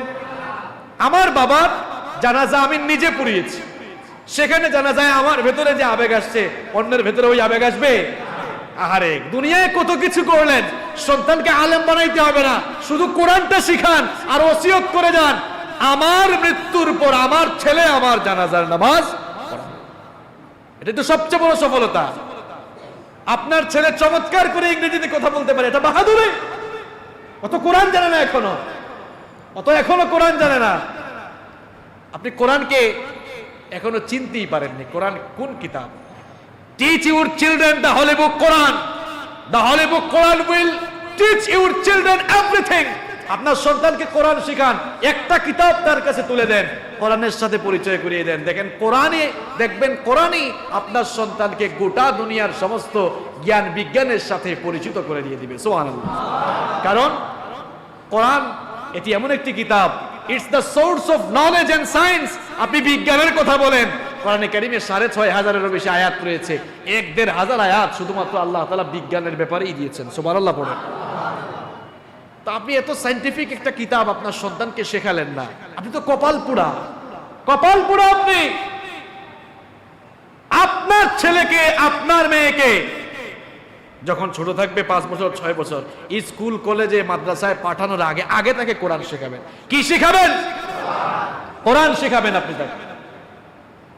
কোরআনকে যেমন আমরা মূল্যায়ন করতে পারলাম না, দ্বীন শিক্ষাকে যেমন মূল্যায়ন করতে পারলাম না, তেমনি আমরা আলেমদেরকে আজ মূল্যায়ন করতে পারলাম না। এক বাবা তার ছেলেকে প্রাইভেট পড়ায় 4 জন শিক্ষকের কাছে। কয়জন? এদিকে তাকান, ভালো করে শোনেন। 4 জন শিক্ষকের কাছে। একজন ফিজিক্স পড়ায়, আরেকজন কেমিস্ট্রি পড়ায়, তারপরে আরেকজন ম্যাথ পড়ায়, আরেকজন ইংলিশ পড়ায়। এই স্যাররা সপ্তাহে 3 দিন করে আসে। মাসে কয় দিন হয় তাইলে? 12 দিন। ওনাদেরকে বেতন দেয় 5,000 টাকা, 6,000 টাকা। আর ওনারা আসলে ভালো ভালো নাস্তাও থাকে। সন্ধ্যাবেলায় মুয়াজ্জিন বা ইমাম সাহেব অথবা যে কোনো হুজুর বাসায় আসলেন, হুজুর আপনি 3 দিন না, আপনি 5 দিন করেই আসেন। ওনাদের জন্য বেতন 500,000 টাকা থাকলেও এই হুজুরের জন্য 500 বা সর্বোচ্চ 1000 টাকা। ওনাদেরকে খুব ভালো ভালো নাস্তা দেয়, নুডলস দেয়, কেক দেয়, পাস্তা দেয়, কফি দেয়, চাও দেয় না। স্যার আসছেন কফি দাও, স্যার আসছেন কি দাও, আর হুজুর আসছে ওই লাল চা আর বেলা বিস্কুট। হ্যাঁ, এগুলা বাস্তব না অবাস্তব? হুজুরের বেতনে কম, খাওয়া দাওয়ার মানও। এটা শুধু মা বাপকে দোষ দিলে হবে না, শুধু মা বাপকে দোষ দিলে হবে না, কারণ আমাদের বাংলাদেশে আলেমরা দিন শিক্ষাকে ফকিরি শিক্ষায় পরিণত করেছে। এই অধিকার কে দিয়েছে আপনাদেরকে? দিন শিক্ষাকে আপনারা ফকিরি শিক্ষায় পরিণত করেছেন। দেখা যায় বড় লোকরা তাদের সন্তানদেরকে মাদ্রাসায় পড়াতে চায় না, কারণ রাস্তায় বের হলেই তারা দেখে মাদ্রাসায় পড়ুয়া ছেলেরা চালের ব্যাগ, ধানের ব্যাগ নিয়ে নিয়ে ঘুরে। কথা কি ভুল বলেছি? কি এটা ফকিরি শিক্ষা? এটা হচ্ছে দুনিয়ার সবচেয়ে দামি শিক্ষা। দুনিয়ার অন্যান্য শিক্ষা যেই টাকা দিয়ে পড়াবেন এর চাইতে দ্বিগুণ তিনগুণ বেশি দিয়ে দিনের শিক্ষা দিতে হবে। আপনি আরব দেশগুলোতে যান, একটু দেখেন কাতার ইউনিভার্সিটিতে আপনি যদি ইসলামিক স্টাডিজ নিয়ে অনার্স মাস্টার্স করতে চান লক্ষ লক্ষ টাকা লাগে। তারা দিন শিক্ষাকে দামি জায়গায় নিয়ে গিয়েছে, আর আমরা দিন শিক্ষাকে ফকিরি জায়গায় রেখেছি। দিন শিক্ষাকে আমরা ফকিরি জায়গায় রেখেছি। এজন্য বড় লোকরা তাদের ছেলেকে তাদের মেয়েকে মাদ্রাসায় পড়াতে চায় না, কারণ তারা সমাজে না দেখছে যে হুজুর হয়ে কি করবে, মানুষের বাসায় বাসায় দাওয়াত খাবে, কোনো গাড়ি নাই, বাড়ি নাই, পার্সোনাল স্ট্যাটাস নাই, পার্সোনালিটি নাই, কেন পড়াবে সে? এখন আপনি বলবেন হুজুর আপনি হয়তো দেখি তাদের মতো দুনিয়ামুখী বলছেন কথা, আখেরাত তো আছে, আখেরাত তো। এখন আপনার কাছে আমারও একটা প্রশ্ন আছে, আপনার কাছে আমারও একটা প্রশ্ন, বলেন ইংরেজি শিক্ষা, বিজ্ঞান শিক্ষা সবচেয়ে দামি না কোরআনের শিক্ষা দামি? আপনারা সমাজে যে টেন্ডেন্সি করে রেখেছেন, মানুষেরা ভাবছে, বুঝতে পেরেছি যে কোরআন হাদিসের শিক্ষার চেয়ে ওইগুলাই বেশি দামি। না, ওইগুলা দামি নয়, কোরআন হাদিসের শিক্ষা এটা দামি শিক্ষা। আর শিক্ষা ব্যবস্থা একমুখী হলে চলবে না, আমরা চাচ্ছি শিক্ষা ব্যবস্থা দ্বিমুখী হলে চলবে না, শিক্ষা ব্যবস্থাকে একমুখী করে ফেলা উচিত। কি করা উচিত? যেখানে দ্বীনি শিক্ষা আধুনিক শিক্ষার কম্বিনেশন থাকবে। কিন্তু আজকে আমরা দ্বীনি শিক্ষাকে এত তুচ্ছ-তাচ্ছিল্য মনে করি। ওই যে চাষ শিক্ষক আর হুজুরের কাহিনী মনে আছে তো আপনাদের? এবার প্রশ্ন আপনাদের কাছে, আপনারা বলেন তো, ইংরেজি, ফিজিক্স, কেমিস্ট্রি, তারপর ম্যাথ, এই কিতাবগুলো, এই বইগুলোর দাম বেশি না কোরআনের দাম বেশি? তাহলে এই বইগুলোর চেয়ে যদি কোরআনের দাম বেশি হয়, তাহলে নিঃসন্দেহে ওই বইদের টিচার বা শিক্ষকের চেয়ে কোরআনের টিচারের দাম বেশি। একমত? একমত। কিন্তু বেতন দেওয়ার বেলায় তো আপনারা দ্বিমত। বেতন দেওয়ার বেলায় তো আপনারা দ্বিমত। আপনি যদি সত্যিকার অর্থেই কোরআনকে দামি কিতাব আর কোরআনের শিক্ষককে দামি মানুষ মনে করতেন, ওনাদেরকে 5,000 দিলে আপনি বলতেন না হুজুর আপনাকে তো 5,000 দিলে হয় না, কারণ ওনারা তো ম্যাথ, ইংলিশ, সাধারণ কিছু পড়ায়, আপনি তো হচ্ছেন আল্লাহর তরফ থেকে একটা কিতাব আসা, ওই কিতাব পড়িয়েছেন, আপনাকে 5 না, আপনাকে ডবল করে দিলাম 10। দেওয়া যায় না? দেওয়া যায় কিনা? এই কিতাব কার কাছ থেকে এসেছে? শুধু আপনাদের দোষ দিয়ে লাভ নাই। ওই যে বললাম কিছুক্ষণ আগে, আমাদের দেশে দিন শিক্ষাকে ফকিরি শিক্ষা বানানো হয়েছে। এখান থেকে উঠে আসতে হবে, আলেম সমাজকে উঠে আসতে হবে, উঠে আসতে হবে, মানুষকে বুঝাতে হবে না এটা ফকিরি শিক্ষা নয়, এটা সবচাইতে দামি শিক্ষা। আপনার ছেলেকে আপনি আলেম বানান, আপনার মেয়েটাকে আলেমা বানান, দুনিয়াও পাবেন, আখেরাতও। রাগ করছেন আপনারা? তাহলে 10 নম্বর কথা বললাম, সন্তানকে কি শেখানো? দিন শেখানো, কোরআন শেখানো। শেখাবেন তো আপনারা কোরআন? আজকে সিদ্ধান্ত নিলেন যাদের ছেলে মেয়ে আছে এখনো কোরআন শিখে নাই, বাসায় গিয়ে আজকে আপনার ওয়াইফের সাথে কথা বলেই সন্তানকে কোরআন শেখানোর ব্যবস্থা আগামীকালকে থেকেই করবেন। কারা কারা রাজি? হাত তুলেন তো। ঠিক আছে, হাতগুলো নামান। অবিবাহিত যুবকরা তোমরা কেন যে হাত তুলছো আমি তো এটাও বুঝে নাই। তোমার তো বাচ্চা থাকা দূরের কথা, তোমার তো বউই নাই। ঠিক আছে, হুজুর বলছেন সামনে হবে, সামনে হবে, বলেন ইনশাআল্লাহ। অসুবিধা নাই, সামনে হবে ইনশাআল্লাহ। মানে তারা আগে থেকেই মিটিং করে রাখছে, নিজের সাথে নিজের মিটিং, নফসের মিটিং। সম্মানিত ভাইয়েরা, তাহলে কয়টা বললাম? 11 নাম্বার। সন্তানের প্রতি মা বাবার 11 নম্বর দায়িত্ব হলো সন্তানকে নামাজের তাকিদ দেওয়া। বিশ্বনবী সাল্লাল্লাহু আলাইহি ওয়াসাল্লাম বলেছেন, মুরু আওলাদাকুম বিসসালাতি ওয়া হুম আবনাউ 7 সিনিন। তোমাদের সন্তানের বয়স যখন 7 বছর হয়ে যায়, 7 বছর বয়স থেকেই সন্তানদেরকে নামাজের তাকিদ দাও, নামাজের ট্রেনিং দাও। এখন সন্তানকে আর নামাজের কি তালিম দিবে, কি তাকিদ দিবে? দেখা যায় মা বাপ নিজেরাই তারা নামাজ পড়ে না। সন্তানকে আর কিসের নামাজের কথা বলবেন? মা বাপ নিজেই তো বেনামাজ। আরে আপনি কিভাবে নামাজ ছাড়েন? কিভাবে আপনি নামাজ ছাড়েন? কিভাবে আপনি নামাজ ছাড়েন? আমার মাথায় ধরে না, আমার বুঝেই আসে না। কারণ বিশ্বনবী সাল্লাল্লাহু আলাইহি ওয়াসাল্লাম বলেছেন, ইন্না আউওয়ালা মা ইউহাসাবু বিহিল আবদু ইয়াউমাল কিয়ামাতি মিন আমালিহি সালাতি। সহিহ বুখারীর বর্ণনা।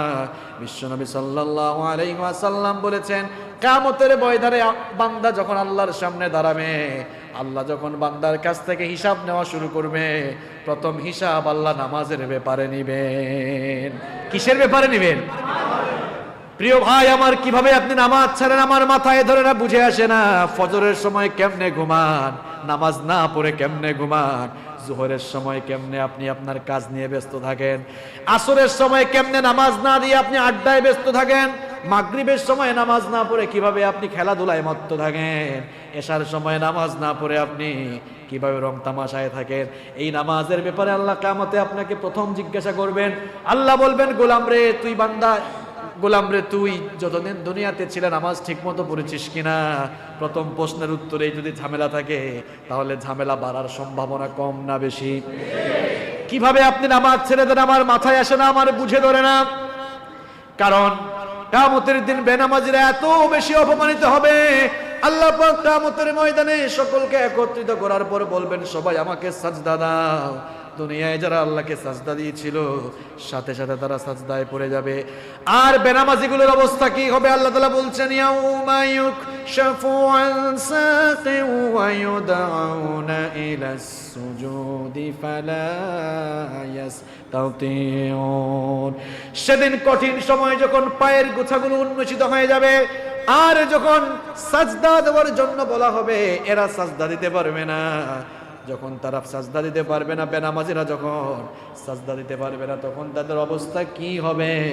আল্লাহ পাক বলছেন, খাশিআতান আবসারুহুম তারহাকুহুম যিল্লাহ।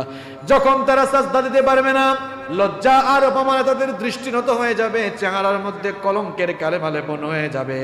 এর কারণ সম্পর্কে আল্লাহ পাক বলছেন, ওয়াকাদ কানু ইউদআউনা ইলাস সুজুদি ওয়া হুম সালিমুন। এর কারণ হলো দুনিয়ায় এদেরকে নামাজে আসার কথা বলা হলে নামাজ থেকে উল্টা দিকে দৌড় মারত। কিভাবে আপনি নামাজ ছাড়েন? যুবক আর তরুণ ভাইরা, কেন তুমি নামাজে আসো না? কেন নামাজ থেকে তুমি দূরে থাকো? আমার বুঝে আসে না। আল্লাহ পাক জাহান্নামীদেরকে জাহান্নামের মজা বুঝাবার জন্য, আযাব দিয়ে ভালো করে শাস্তির মজা বুঝাবার জন্য জাহান্নামকে 7টি স্তরে বিভক্ত করেছেন। 7টি স্তরের মধ্যে আলাদা একটি স্তর শুধুমাত্র আল্লাহ তাআলা বেনামাজিদের জন্য বানিয়েছেন। কিয়ামতের দিন জাহান্নামের ফেরেশতারা বেনামাজিগুলোর মাথার চুলের মুঠি ধরে উত্তপ্ত ফুটন্ত টকবগে পানির উপর দিয়ে পায়ের মধ্যে জিঞ্জিরি লাগিয়ে কুকুরের মতো টেনে খিচড়ে যখন জাহান্নামের দিকে নিয়ে যাবে, তখন এই বেনামাজি জাহান্নামীগুলোকে প্রশ্ন করা হবে, ইয়াতাসাআলুনা আনিল মুজরিমিন মা সালাকাকুম ফি সাকার। সাকার নামক ভয়াবহ জাহান্নামীদেরকে প্রশ্ন করা হবে, কপাল পোড়া দুর্ভাগা, তুমি আজকে এই সাকার নামক ভয়াবহ জায়গায় কেন এসেছো? ওই লোকগুলো তখন জবাব দিবে, قالوا لم نك من المصلين ولم نك نطعم المسكين। অনেকগুলো কারণ, তার মধ্যে এক নাম্বার কারণ হলো আমরা বেনামাজি ছিলাম। আমরা কি ছিলাম? লাম নাকু মিনাল মুসাল্লিন, আমরা মুসল্লি ছিলাম। কিভাবে আপনি নামাজ ছাড়েন আমার তো বুঝে আসে না, আমার মাথায় ধরে না। আল্লাহ পাক সাকার নামক ভয়াবহ একটি জায়গা বেনামাজিদের জন্য রেখে দিয়েছেন। এখন সাকার নামক জায়গাটাকে খুব সহজ জায়গা নাকি খুব সাংঘাতিক জায়গা? শোনেন এবার সাকার নামক জায়গাটা কেমন। কোরআনে কারীমে আল্লাহ বলছেন, ওয়ামা আদরাকা মা সাকার লা তুবকি ওয়ালা তাযার লাওয়াহাতুল লিল বাশারি আলাইহা 19।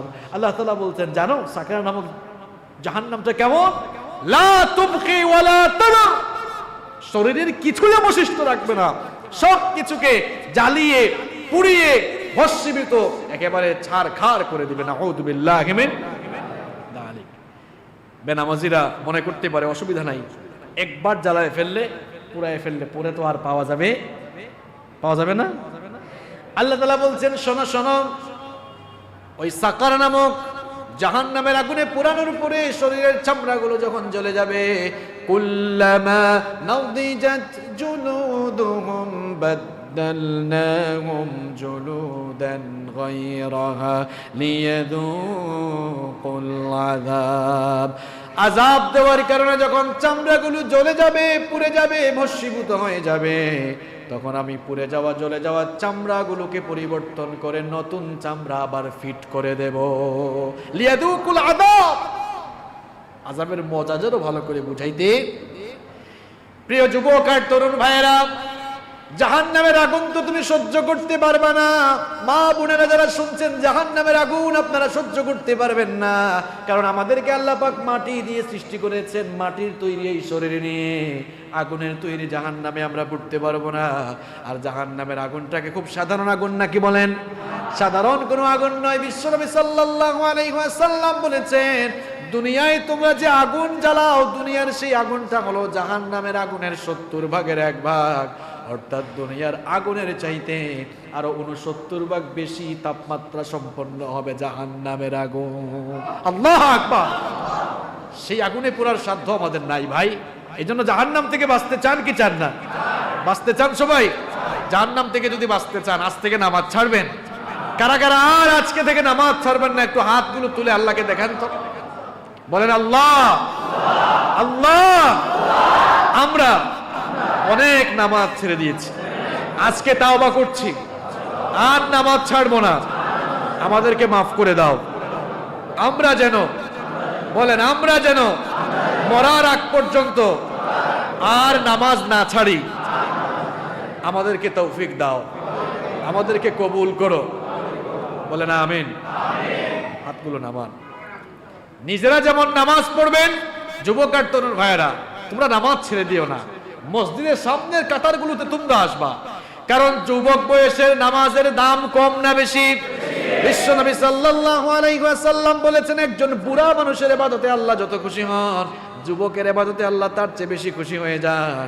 আমার কলেজার টুকরা যুবক ভাই, তোমাকে বলছি শোনো, তুমি যদি তোমার এই যৌবনের বয়সটা আল্লাহর জন্য, আল্লাহর দ্বীনের জন্য ব্যয় করতে পারো, মসজিদে এসে নামাজ আদায়ের মাধ্যমে তোমার এই যৌবন কাল কাটাতে পারো, কিয়ামতের দিন মর্যাদা বাড়াবেন কে? বুখারীর বর্ণনা, মুসলিমের বর্ণনা, বিশ্বনবী সাল্লাল্লাহু আলাইহি ওয়াসাল্লাম বলেছেন, সাবাতু ইউযিল্লুহুমুল্লাহু ফি যিল্লিহি ইয়াওমা লা যিল্লা ইল্লা যিল্লুহু।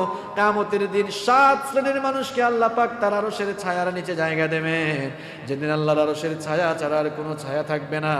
তার মধ্যে এক শ্রেণীর মানুষ হলো তারা ওয়াশাবুন নাশাআ ফি ইবাদাতিল্লাহ, যেই যুবকগুলো তাদের যৌবনকাল আল্লাহর দ্বীনের জন্য, আল্লাহর ইবাদতের জন্য ওয়াকফ করে দিয়েছে। আমার যুবক আর তরুণ ভাইরা, নামাজে আসবেন তো সবাই? আসবেন তো সবাই? নামাজ ছাড়বেন আর? আল্লাহ কবুল করুন, বলেন আমিন। আমরা কোন জায়গায় ছিলাম মনে আছে তো? সন্তানদেরকে কিসের তাকিদ দেওয়া? কত বছর বয়স থেকে? 7 বছর। কত বছর? নিজেরাই তো বেনামাজি হয়ে বসে আছে, নিজেরাই বেনামাজি। নিজেরা যেভাবে নামাজ আদায় করবেন, সন্তানগুলোকেও নামাজি বানানোর দরকার আছে না নাই? মসজিদে যখন আসবেন, আপনার ছোট্ট ছেলেটাকে হাতে ধরে ধরে মসজিদে নিয়ে আসেন, মসজিদে আসার অভ্যাস করান। অনেকে আবার বাচ্চাদেরকে মসজিদে আনতে চায় না। অনেক মসজিদের কমিটি নোটিশও দিয়েছে, খবরদার বাচ্চাদেরকে মসজিদে আনবেন না। এরকম নোটিশ আপনাদের মসজিদে আছে নাকি? মাশাআল্লাহ। বাচ্চাদেরকে মসজিদে আসতে বারণ করবেন না। বাচ্চাদের কাজই হচ্ছে দুষ্টামি করা। বিশ্বনবী সাল্লাল্লাহু আলাইহি ওয়াসাল্লামের সামনে বাচ্চারা দুষ্টামি করেছে, কোনোদিন ধমক দেন নাই। বিশ্বনবী সাল্লাল্লাহু আলাইহি ওয়াসাল্লাম তার কলিজার টুকরা দুই নাতি হাসান আর হুসাইনকে নিয়ে মসজিদে আসতেন। জুমার দিনে খুতবা দিচ্ছেন, হাসান আর হুসাইন মুসল্লিদের সামনে দিয়ে দৌড়াদৌড়ি করে। এইরকম দুষ্ট পোলাপাইন আমাদের দেশেও আছে না নাই? বিশ্বনবী সাল্লাল্লাহু আলাইহি ওয়াসাল্লাম রাগ করে তাদেরকে ধমক দেন নাই।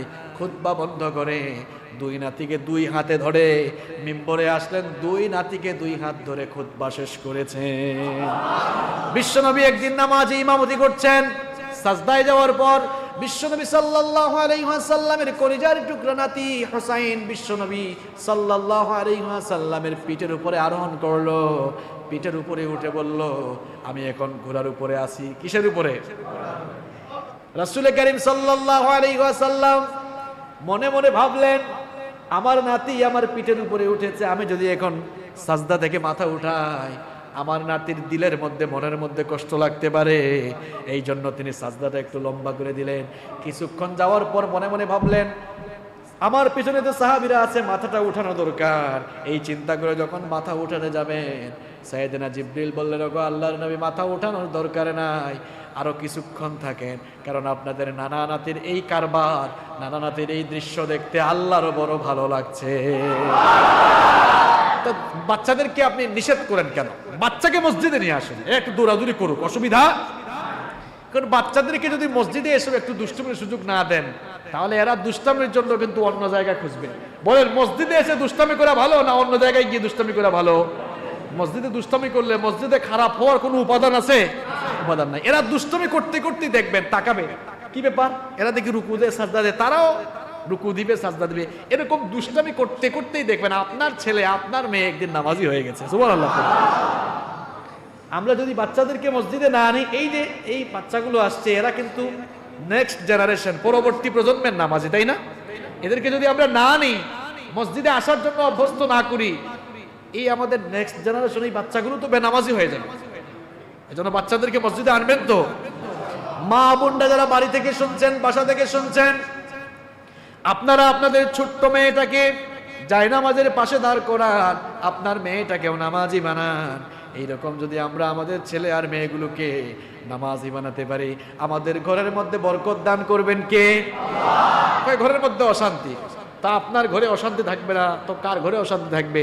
যেই ঘরে নামাজ নাই সেই ঘরে কি শান্তি আছে? কথা কোন শান্তি আছে? তাহলে 10 নম্বর দায়িত্ব কি বললাম, 11 নম্বর দায়িত্ব কি বললাম? সন্তানদেরকে কি বানানো। 12 নম্বর দায়িত্ব হচ্ছে সন্তানদের সাথে সফট আচরণ করা, কোমল আচরণ করা, তাদেরকে আদব আখলাক শেখানো। বিশ্বনবী সাল্লাল্লাহু আলাইহি ওয়াসাল্লাম বলছেন, আকরিমু আওলাদাকুম ওয়া আহসিনু আদাবহুম। বিশ্বনবী সাল্লাল্লাহু আলাইহি ওয়াসাল্লাম বলছেন, তোমরা তোমাদের সন্তানদেরকে ভালো আচরণ শেখাও, তোমরা তোমাদের সন্তানদেরকে আদব কায়দা শেখাও। বড়দেরকে শ্রদ্ধা করতে হবে, ছোটদেরকে স্নেহ করতে হবে, রাস্তায় কাউকে পেলে সালাম দিতে হবে, তাহদিব তামাদ্দুন এবং তাকে আখলাক আদব শিখাবেন। এটাই হচ্ছে বাবা মা হিসাবে আপনার দায়িত্ব। আর সন্তান কখনো দুষ্টামি করলে ধমক দেওয়া যাবে। ছোট্ট বাচ্চাদেরকে ধমক দিবেন না, অনেকে ধমক দেয়। বাচ্চাদেরকে ধমক দেওয়া ঠিক না। ছোট্ট বাচ্চাদেরকে ধমক দিলে তাদের মানসিক বিকাশ ব্যাহত হয়। এই জন্য বাচ্চাদেরকে ধমক দিবেন। আর মোটিভেশন চালাবেন, যখন বাচ্চা ভালো কিছু করবে মোটিভেশন চালাবেন, তাদেরকে ইন্সপায়ার করবেন। ক্লাসে ফার্স্ট হয়েছে, বললো আব্বু আমি ফার্স্ট হয়েছি, তো আপনি বললেন তো তুমি ফার্স্ট হবা না তো কে হবে? তোমাকে তো আমি এত টিচার রেখে টিউশনি পড়াই, তুমিই তো ফার্স্ট হবা। আপনি যদি এই কথাটা না বলে আপনার ছেলে আসার পর বললো আব্বু ফার্স্ট হয়েছে, আপনি আদর করে কপালে চুমু দিলেন, গালে চুমু দিলেন, জড়ায় ধরে বলেন মাশাআল্লাহ আমার কলিজার টুকরা ছেলে, তুমি অনেক ভালো রেজাল্ট করেছো, আমি বিশ্বাস করি তুমি ভবিষ্যতে আরো ভালো রেজাল্ট করবে ইনশাআল্লাহ। তাহলে সে আরো মোটিভেশন পাবে না? এরকম মোটিভেশন চালাবেন। নাম্বার 13 নম্বর হচ্ছে সন্তানদেরকে সময় দিবেন। এখন সন্তানদেরকে সময় দেয় না ভাই, বউও মোবাইল টিপে, জামাইও মোবাইল টিপে, বাচ্চাও মোবাইল টিপে, আছে না নাই? হায় হায় হায় কি কারবার দেখেছেন! জামাই মোবাইল টিপে, বউ মোবাইল টিপে, সন্তানগুলো। আপনারা দেখবেন আমাদের মধ্যে এখন আন্তরিকতা কমে গেছে। দেখবেন 6-7 জন বন্ধু বান্ধব আগে একত্রিত হইলে একজন আর একজন কথাবার্তা বলতো, আর এখন 6-7 জন একত্রিত হইলে সবাই বুবা হয়ে সবাই ফোন টিপে। কেউ কোনো কথা বলে না, ঠিক না?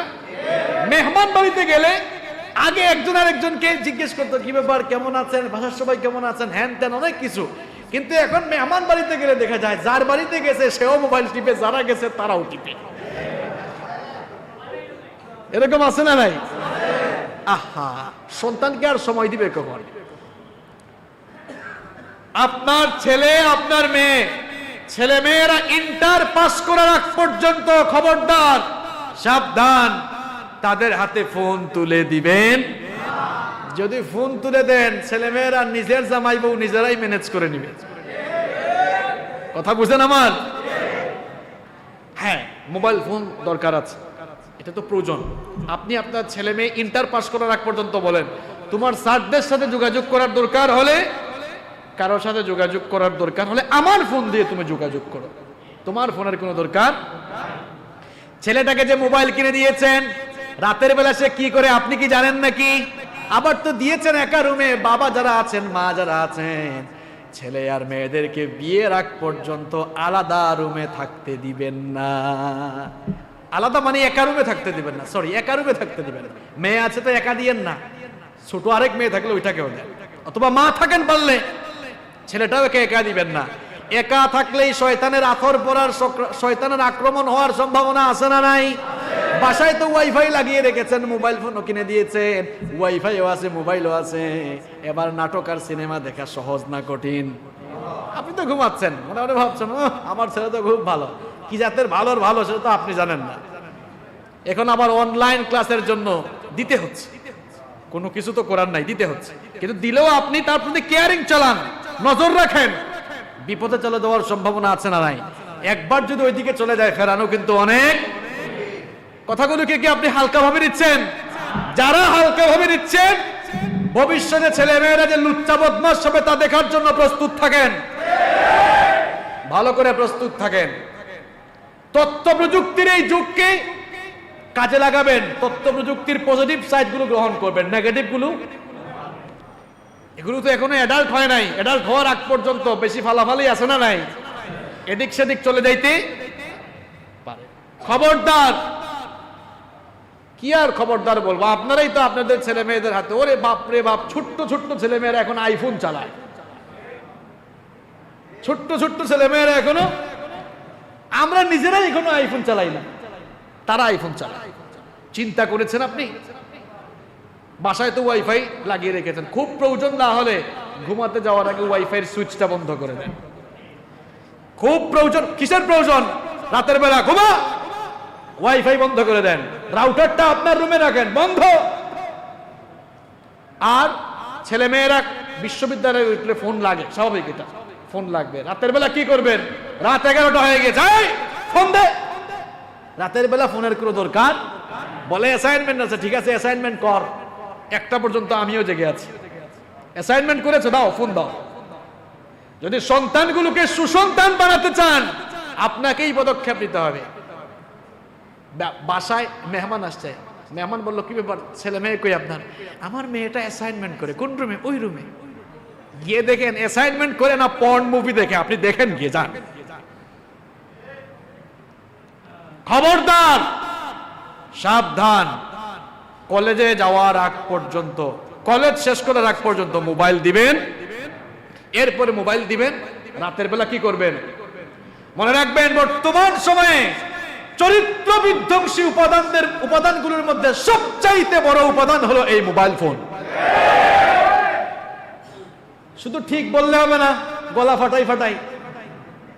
বাসায় যাবেন, আপনাদের যাদের ছেলেরা মেয়েরা বিশ্ববিদ্যালয়ে পড়ে, রাতের বেলা কি করবেন? মোবাইল ফোন নিয়ে নেবেন, দিনের বেলা আবার দেন, নাও। রাতের বেলা রাউটারটা অফ করে দেন, ওয়াইফাই সুইচটা বন্ধ করে দেন।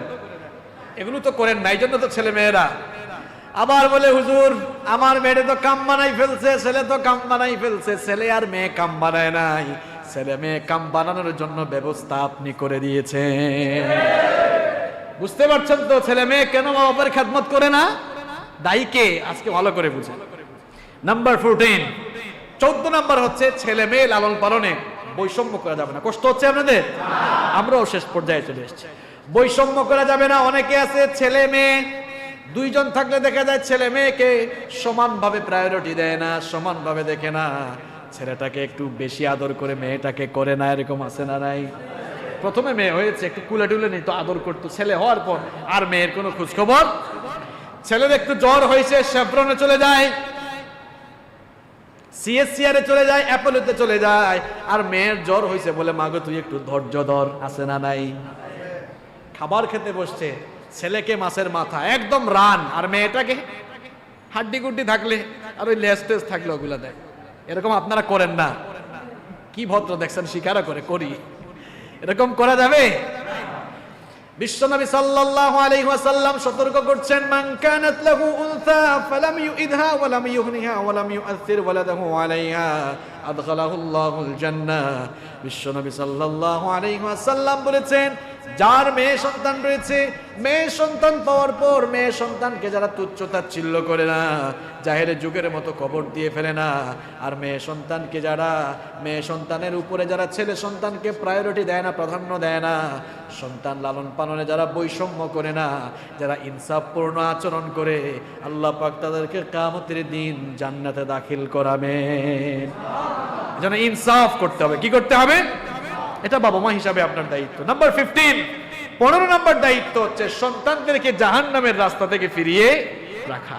ইয়া আইয়ুহাল্লাযীনা আমানু কু আনফুসাকুম ওয়া আহলিকুম নারা। নিজে জাহান্নাম থেকে বাঁচো, নিজের আহাল, নিজের ফ্যামিলিকে জাহান্নামের আগুন থেকে বাঁচাও। আপনার ছেলে মেয়ের প্রতি আপনি একটু খোঁজখবর রাখবেন, কার সাথে মিশে, কার সাথে চলাফেরা করে, এগুলো দেখার দায়িত্ব কার? আপনার। এগুলো দেখার দায়িত্ব কার? আপনার। এগুলো যেন তারা বিপথে চলে না যায়, এই জন্য আপনাকে সতর্ক থাকতে হবে। নাম্বার 16, 16 নম্বর হচ্ছে আন-নাফাকা। সন্তানদের জন্য আপনি খরচ করবেন। সন্তানের জন্য কি করবেন?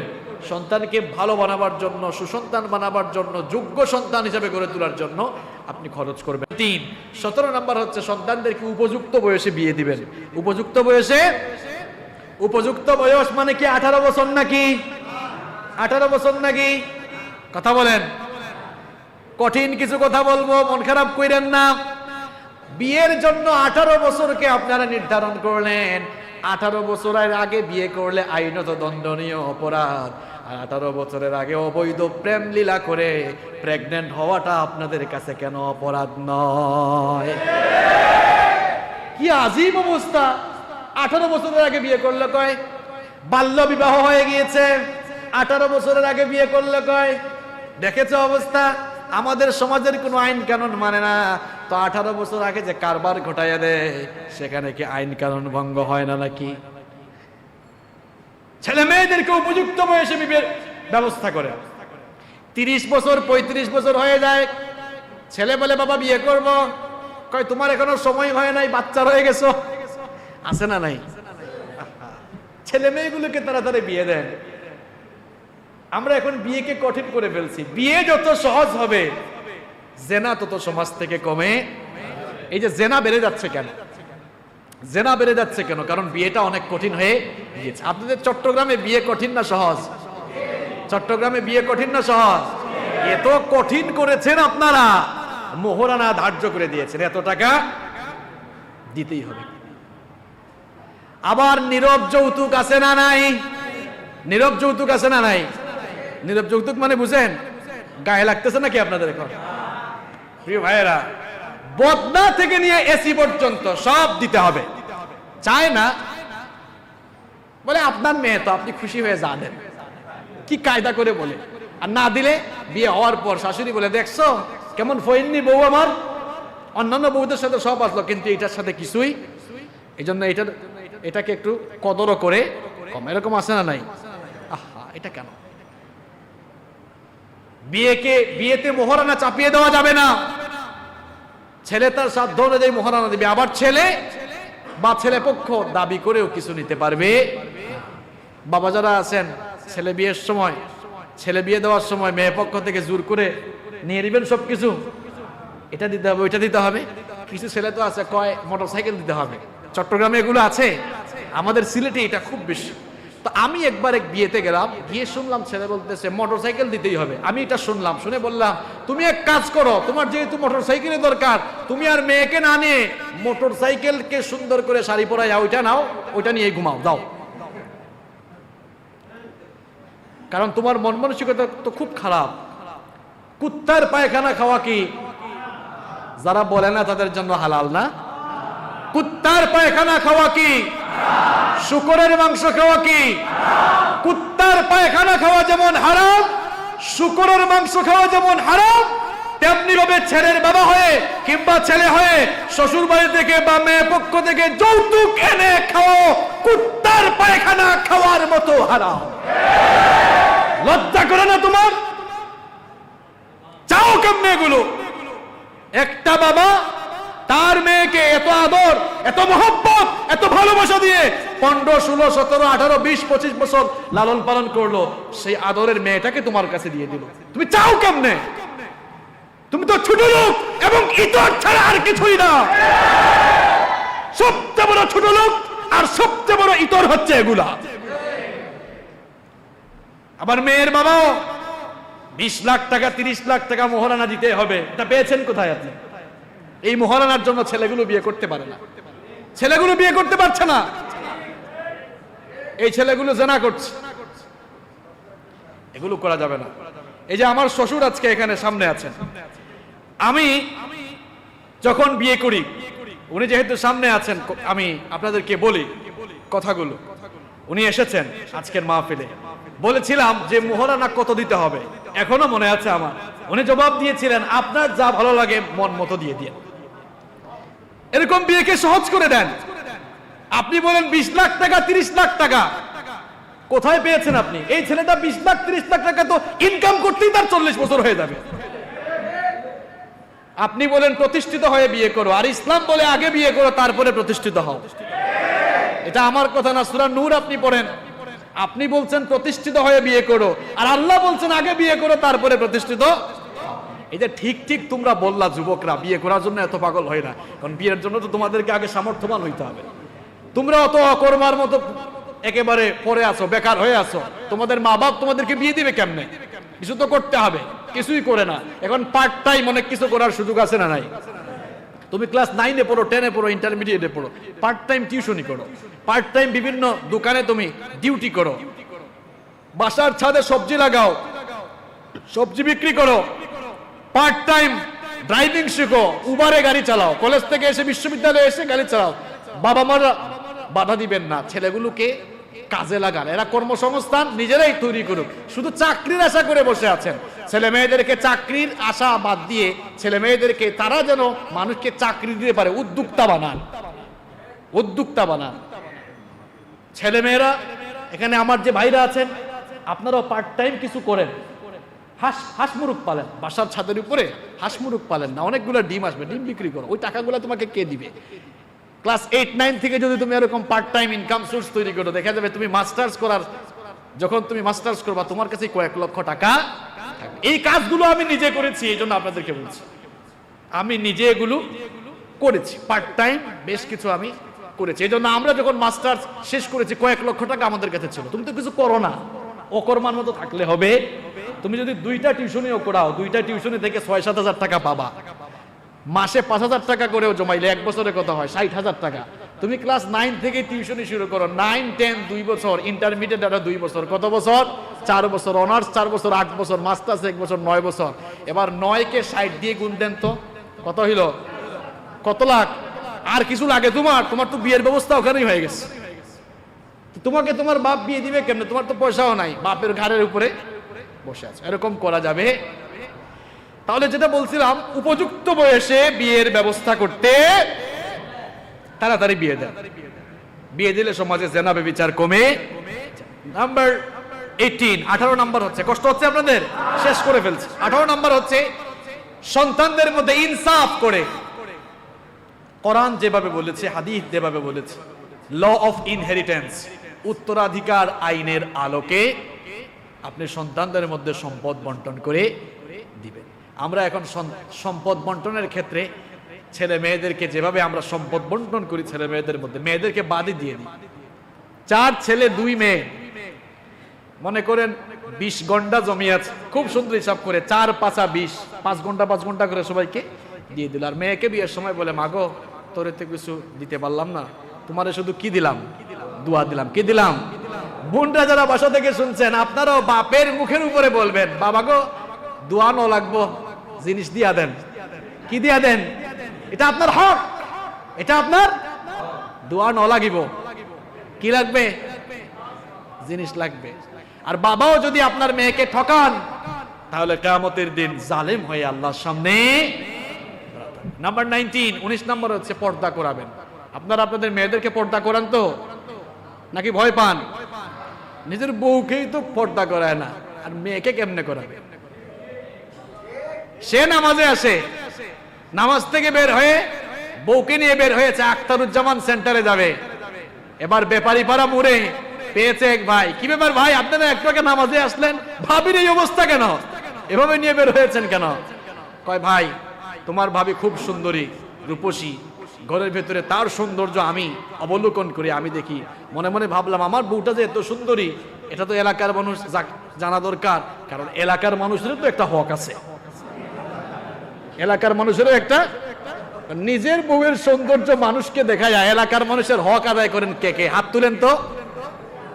হায় হায়, মনে হয় অবস্থা এমন, সকালবেলা সূর্য উদয়ের পরে এই ব্যাপারী পাড়া, হাজি পাড়া, মিষ্টি পাড়া, আজকারাবাদ না, এই এলাকায় মনে হয় সবাই তাদের মেয়েকে আর বউকে বুরখা পরায় বের হয়, তাই না? এটা সকাল হলেই তো দেখা যাবে। কোন নারী যদি জাহান্নামে যায়, বেপরদার কারণে একা যাবে না, জামাতের সাথে আরো 4 জনকে নিয়ে যাবে। কয়জন? কয়জন? দেখেন তো এই 4 শ্রেণীর বাইরে আপনি আছেন কিনা।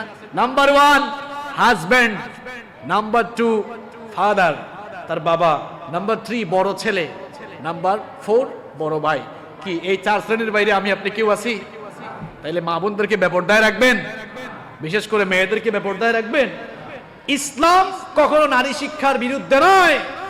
আপনার মেয়ে স্কুলে যাবে, কলেজে যাবে, বিশ্ববিদ্যালয়ে যাবে, ডাক্তার হবে, ইঞ্জিনিয়ার হবে, সে প্রতিষ্ঠিত হবে, কোনো অসুবিধা, কিন্তু পর্দা করে। সে যদি পর্দা করে, তাহলে তার মান ইজ্জত হেফাজত করবেন কে? নাম্বার 20 নম্বর হচ্ছে সন্তানগুলোর জন্য সবসময় দোয়া করতে হবে। কার কাছে? দোয়াটাও আল্লাহ আমাদেরকে শিখিয়েছেন, রব্বানা হাব লানা মিন আজওয়াজিনা ওয়া মিন যুররিয়াতিনা কুররাতা আয়ুনিন ওয়াজআলনা লিল মুত্তাকিনা ইমামা।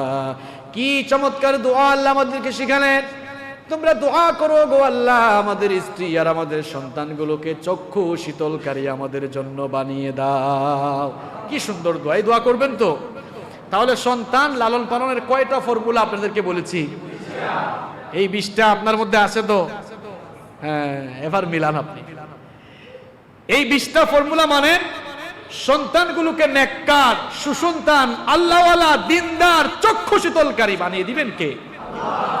সন্তানগুলো যখন চক্ষু শীতলকারী, আল্লাহওয়ালা হয়ে যাবে, এই সন্তানগুলো মা বাবার খেদমত করবে। মা বাবার খেদমত করতে হবে, এই অর্ডারটা কার? আল্লাহ তাআলা বলছেন, ওয়াকাদা রাব্বুকা আল্লা তা'বুদু ইল্লা ইয়্যাহু ওয়া বিল ওয়ালিদাইনি ইহসানা। আমি তোমাদেরকে অর্ডার করছি, তোমাদের রবের পক্ষ থেকে ফয়সালা হয়েছে, আল্লাহর ইবাদতের বনে তোমরা তোমাদের মা বাবার প্রতি ইহসান করো, মা বাবার প্রতি সদয় আচরণ করো, উত্তম আচরণ করো। ইম্মা ইয়াবলুগান্না ইনদাকাল কিবারা আহাদুহুমা আও কিলাহুমা ফালা তাকুল লাহুমা উফফিন ওয়ালা তানহারহুমা ওয়া কুল লাহুমা কাওলান কারীমা। তারা দুজনে যখন, মা বাপ দুজনে যখন বৃদ্ধাবস্থায় চলে যাবে, বুড়া হয়ে যাবে, বুড়ি হয়ে যাবে, তখন তাদের সাথে রাগ করে উফ শব্দ পর্যন্ত বলিও না। সুন্দর আচরণ করো, সদয় আচরণ করো, মা বাবার খেদমত করো। কথা বলার ক্ষেত্রে উঁচু কণ্ঠে কথা বলো না, রাগ করে কথা বলো না। কেমন ভাষায় তোমরা তোমাদের মা বাবার সাথে কথা বলবা শোনো। ওয়াকুল লাহুমা কাওলান কারীমা, সবচাইতে সম্মানজনক ভাষায় মা বাবার সাথে কথা, সুন্দর আচরণ মায়ের সাথে করতে হবে, বাবার সাথে করতে হবে। বিশ্বনবী সাল্লাল্লাহু আলাইহি ওয়াসাল্লামের একজন সাহাবী এসে বিশ্বনবী সাল্লাল্লাহু আলাইহি ওয়াসাল্লামকে বললেন, ওগো আল্লাহর নবী, মান আহাক্কুন নাসি বিহুসনি সাহাবাতি, আমার কাছ থেকে সবচাইতে ভালো ব্যবহার পাবেন কে, সবচাইতে ভালো আচরণ আমি কার সাথে করব? বিশ্বনবী সাল্লাল্লাহু আলাইহি ওয়াসাল্লাম বললেন, উম্মুক, তোমার মা। সাহাবী বললেন, সুম্মা মান, তারপরে কে? বিশ্বনবী বললেন, উম্মুক, 2 নম্বরেও তোমার মায়ের কথা বলছি আমি। সাহাবী বললেন, সুম্মা মান, তারপরে কে? বিশ্বনবী বললেন, 3 নম্বরেও আমি তোমার মায়ের কথা বললাম। সাহাবী বললেন, সুম্মা মান, তারপরে কে?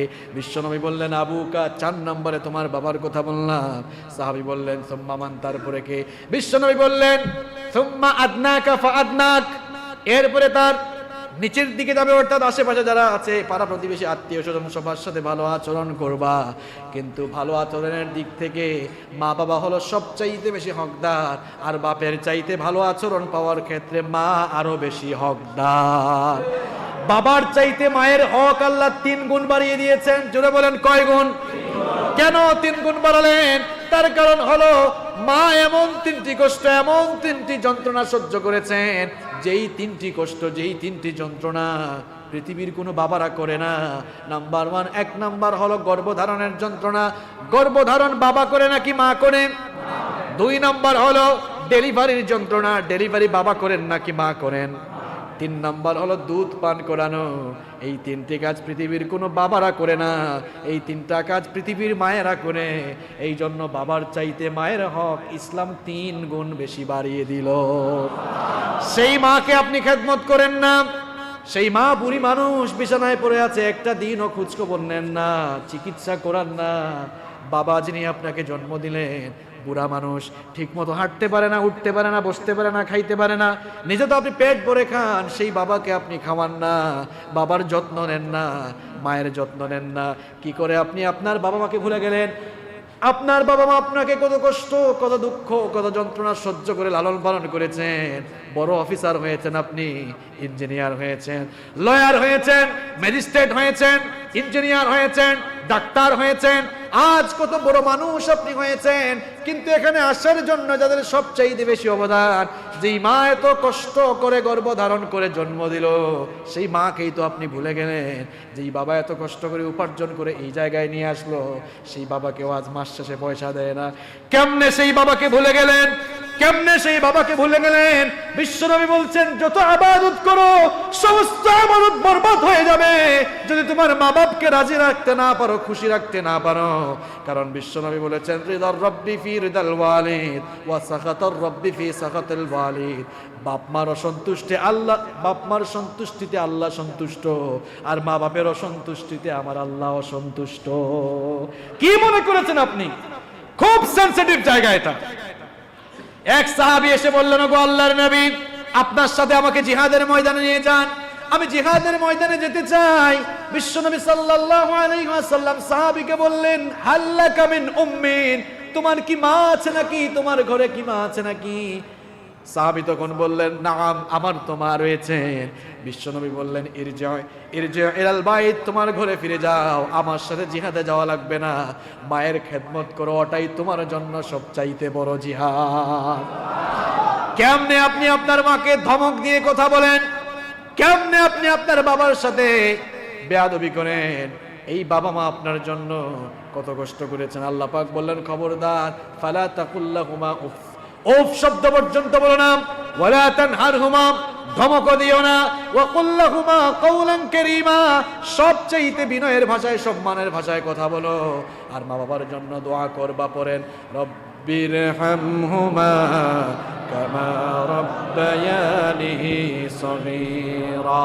পড়েন আমার সাথে, রব্বিরহামহুমা কামা রাব্বায়ানি সগীরা। এই দোয়াটি করবেন তো?